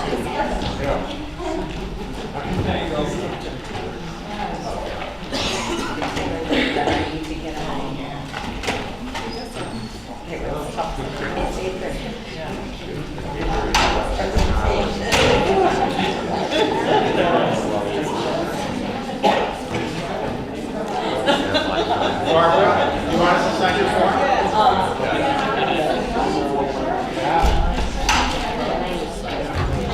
Yeah. Thank you. Mary, you were one slide from me. You're so All of that, they all got it. I'm a former social studies teacher, and this is a civics experience, so I'm very excited about it. Back to focus here. I'm sorry. I don't know, Garcia, you can't get it if you're leaving early. Just stay a little bit longer. So funny. Yeah, you're welcome. Have a good night, girls. One thing I would say in future considerations that I should have highlighted and did not is attendance. And again, looking at, we definitely have a discrepancy in attendance, not surprising to us, between our all student group and high needs. And I think the challenge there is, again, just continuing to look at how we can support those students. Because that really gets into very specific and individual pieces that can be very different. So it's not one kind of programming. Questions? That's good. I have a question. Sure. And I just don't understand, I guess I just don't understand. I'm looking at the center school physical fitness Yes. score, and I don't, this estimated participation rate is 100%, and we got less than 50% of the points. Yes. How does that work? Yeah, I was looking at that too, I was like, what? So why is it low like that? Yes. So one of the things that's different in this year's accountability index, and the state has shifted a little bit how they report out, is they used to give you your achievement / participation rate, because your physical fitness score is based on two measures: how many kids participate and then their level of performance. So if I was to show you the 16-17 report, there's two figures in PE. And this year they're only reporting one. And so I believe what they're reporting there is their achievement, not the participation rate. But I would have to double back with you, and I can look into that for April 22nd, because that's a shift. And they changed how they're reporting out in general. So I called them today. But So what, Mary, so just pick that, Ketter, because we're on that. So it's index rate 33.8, then it's points earned 22, max 22 out of 50, and then percent points earned 45. So what? So what they're telling you is the points earned is 22.5 out of max point 50. You're right. I would think that, it's just under 25 points out of 50 would be 50%. So when we were down at 22.5, it's just telling us that's the percentage of points that we've earned. Okay. Yeah. And honestly, the translation between the target and the points earned is something that's a little tricky to explain. It's explained here in this guide. But in all of the presentations they provide, they just say focus on the points, because that's the cleanest and easiest figure to look at. So if you look at the points earned, so we have our index of performance, the target, and then they translate that into points. That's probably the easiest way to look at it.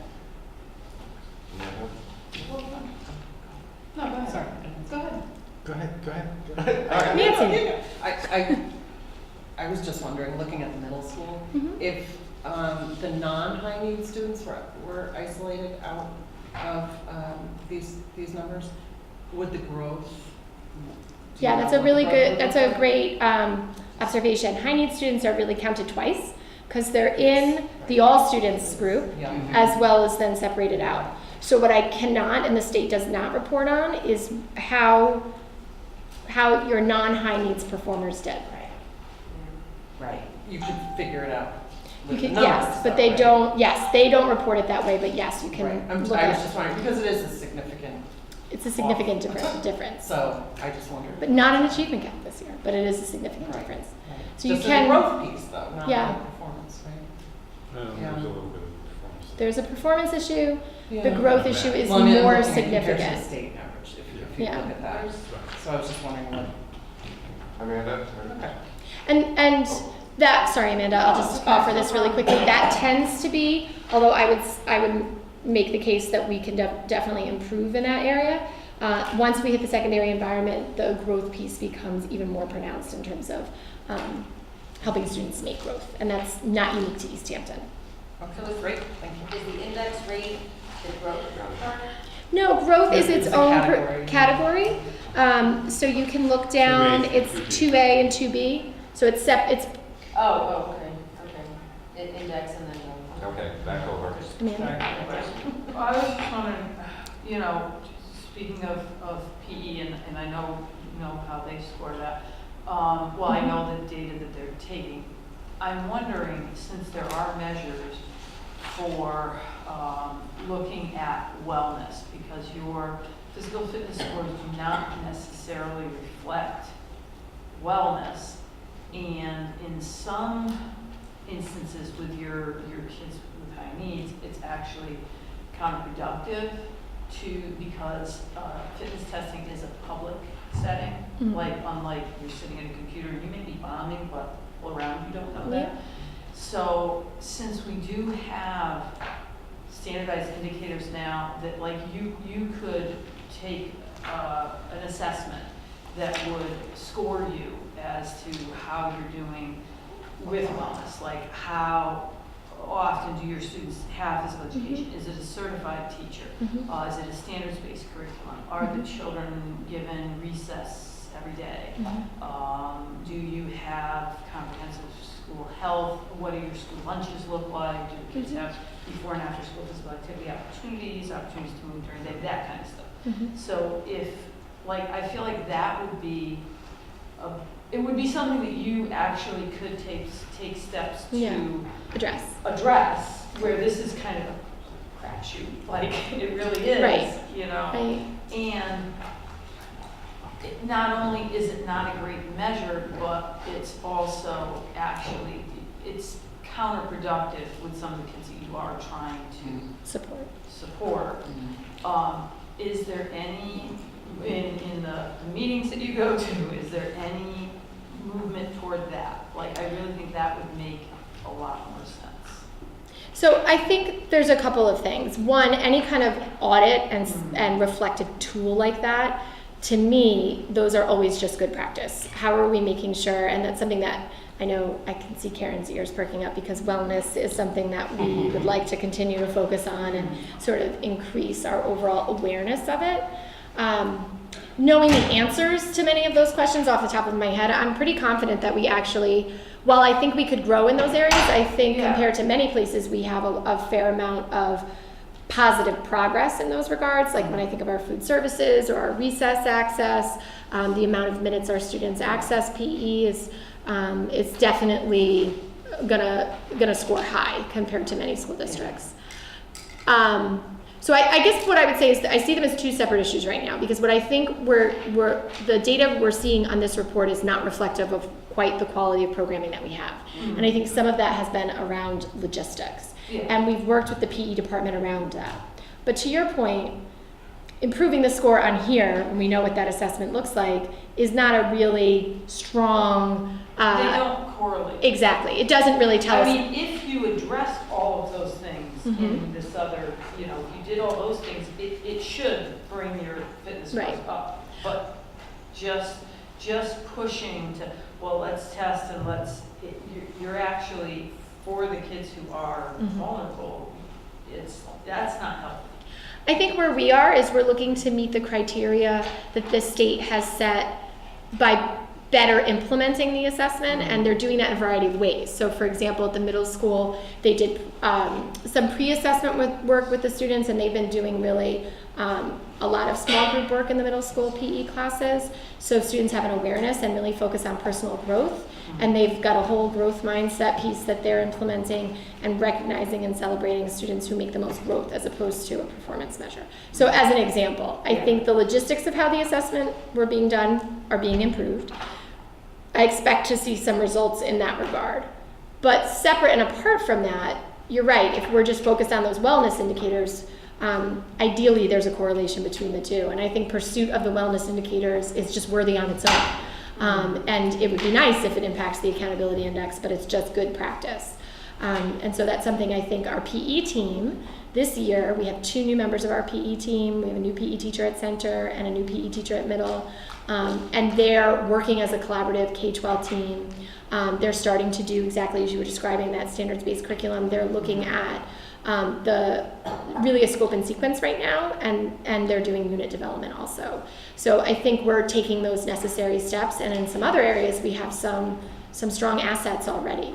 But I would agree that that would be a great process for us as a district, because we do know our health curriculum is something we need to address. I'd be more than happy to take more questions. I know it's getting late on the 22nd or afterwards as well. Yes. And I'm happy to forward you this guide as well. Sure. So you can do it. I call them all the time. Thank you very much for your attention. I appreciate it. Yeah. And I'd just like to take this opportunity to thank the principals, because they take a lot of this and live it every day. So. Yes. Okay. Now we have lots of new business. Moving on, some approvals. First is to set the high school graduation date, which is, I want to make sure we have it specific, Wednesday, June 19th, correct? Wednesday, June 19th, barring any, no.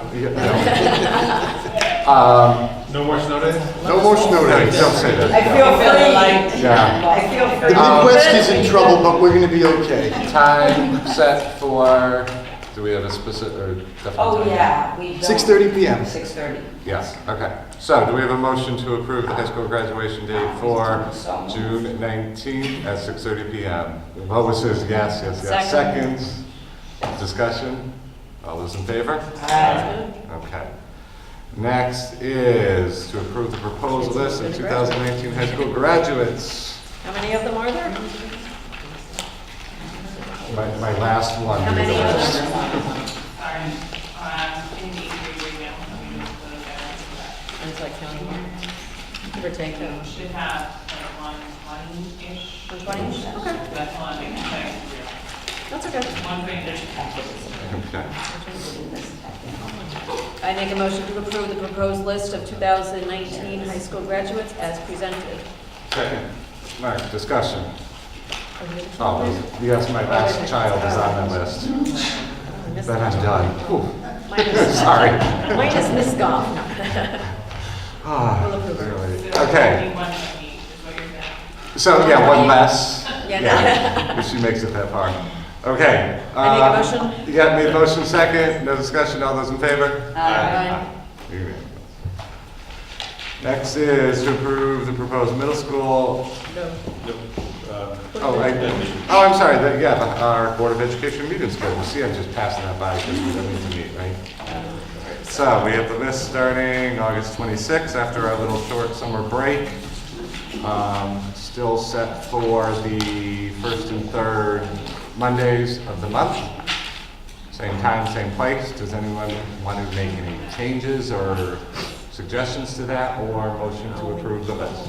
I'll approve up to Tuesday, November 2nd, 12th.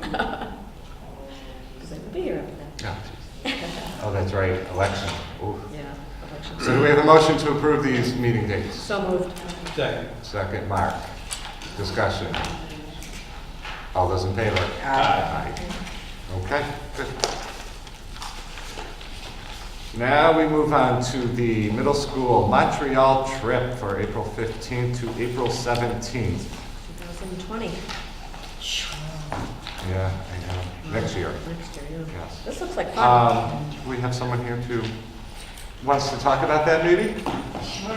Yes. I already have a bunch of chaperones all set. I have an 092, someone with an 092 going along with the trip. Okay. Per request. The trip, we're gonna do a sugar shack, we're gonna do the biodome. We're also going to do, there's a circus workshop, which there's no acrobats being done, but it is safe. And it's a Spanish and French combined trip. So though it's in a French speaking area, they do combine a lot of Spanish elements of it. So the Spanish students, and it's open to French and Spanish students in 8th grade. We want to take 35 students. And, it's first come, it's basically first come, first serve. We did the lottery system last time we did this trip. We've done this trip before with another school, Salem, but they don't need us right now, so we're gonna go on our own and do it. Yeah. Yeah. Good. Any questions for her about anything? Thank you for waiting through the meeting. Oh, You know, it was a long meeting. Okay, so do we have a motion to approve next year's Montreal trip for middle school? Lois, Nancy, discussion? All those in favor? Aye. Excellent. Thank I'm you. so excited. Good job. You should have moved that up in the agenda somewhere. I know, yes. Oh, my I'm dogs, sorry. hopefully my dogs are not crossing their legs. All right, now we have, maybe there's someone else that wants to talk about our China trip. This is just approval to see if there's interest. Yes. There's a meeting on May 20th. If there's interest, we'll look towards a April 2020 trip. We went in June last time. However, because we are going into the heart of China, the cities of Xi'an and Chengdu are extremely hot in the summer. So we would look at an April vacation trip, leaving a couple days before the start of April vacation, returning the Sunday of the vacation trip. So this is just the proposed trip, pending participation? Correct. Yes. Just want to come for the part. Yes, so instead of the east coast of China, we're kind of venturing into the central China. Yeah. Cool. Okay, so do we have a motion for that? And get it going?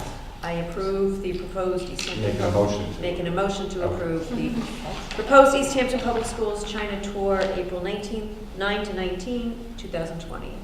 Second? Okay. I think it was a unanimous second. Can you put that? Does that work? Discussion. All those in favor? Aye. Go for it. And finally, to approve the new the new courses at the high school. I was going to say the new courses and middle school. And we have books that You have been have, handed this out. is the program of studies, but, oh, sorry. Yeah, go ahead. You have the list of the new courses specifically, so you're not, flipping You through don't the have to book. find them in the book? Yes. So yeah, the new ones are on a So the separate new page. ones, Yeah. we have some new English electives, AP Physics, Forensics, AP Music Theory. Some of these are budget dependent. AP Computer Science, the new Theater Arts courses, Acting 1, and Improv and Performance. And then middle school new course is Integrated Technology, kind of making a shift there from the traditional computer class that we've had. Integrated Technology is once a week and really looks at partnering the technology skill development with application in the academic setting. So if we're learning how to do a collaborative presentation, we're using the content, say, from our social studies class. So that's why it's once a week all year. And so we're excited about kind of shifting that model. Now that we've really integrated a lot of technology skills K-5, our learners are arriving at the middle school with more skills, and we want to further those so that we can continue to grow that. That's great. Good idea. So do we have a motion to approve the new courses at the high school and the middle school? So moved. Lois, second. Second. Oop. Discussion. All those in favor? Aye. That's great. All right, future business. No. Audience of citizens. We have a couple. There Thank is. you guys for sticking it out. Wow. Yeah. Anything you'd like to say? Good. Okay. Oh, we do. Yes, there's one. Sorry. Amy Cook, 11 South Main Street. I just had a question about the integrated technology course at the middle school. Would that still keep some kind of keyboarding component in it? Yes. That was an easy. Okay. Good. Okay. That's it. We have the agenda or the future dates. Thursday, Board of Finance. And that's it for the immediate future for us.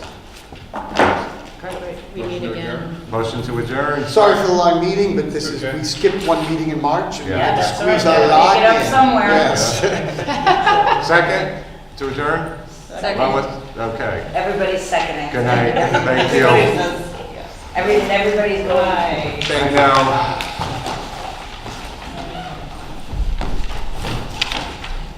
You're welcome. Because You're not going the way. Yeah, I am. Oh, God.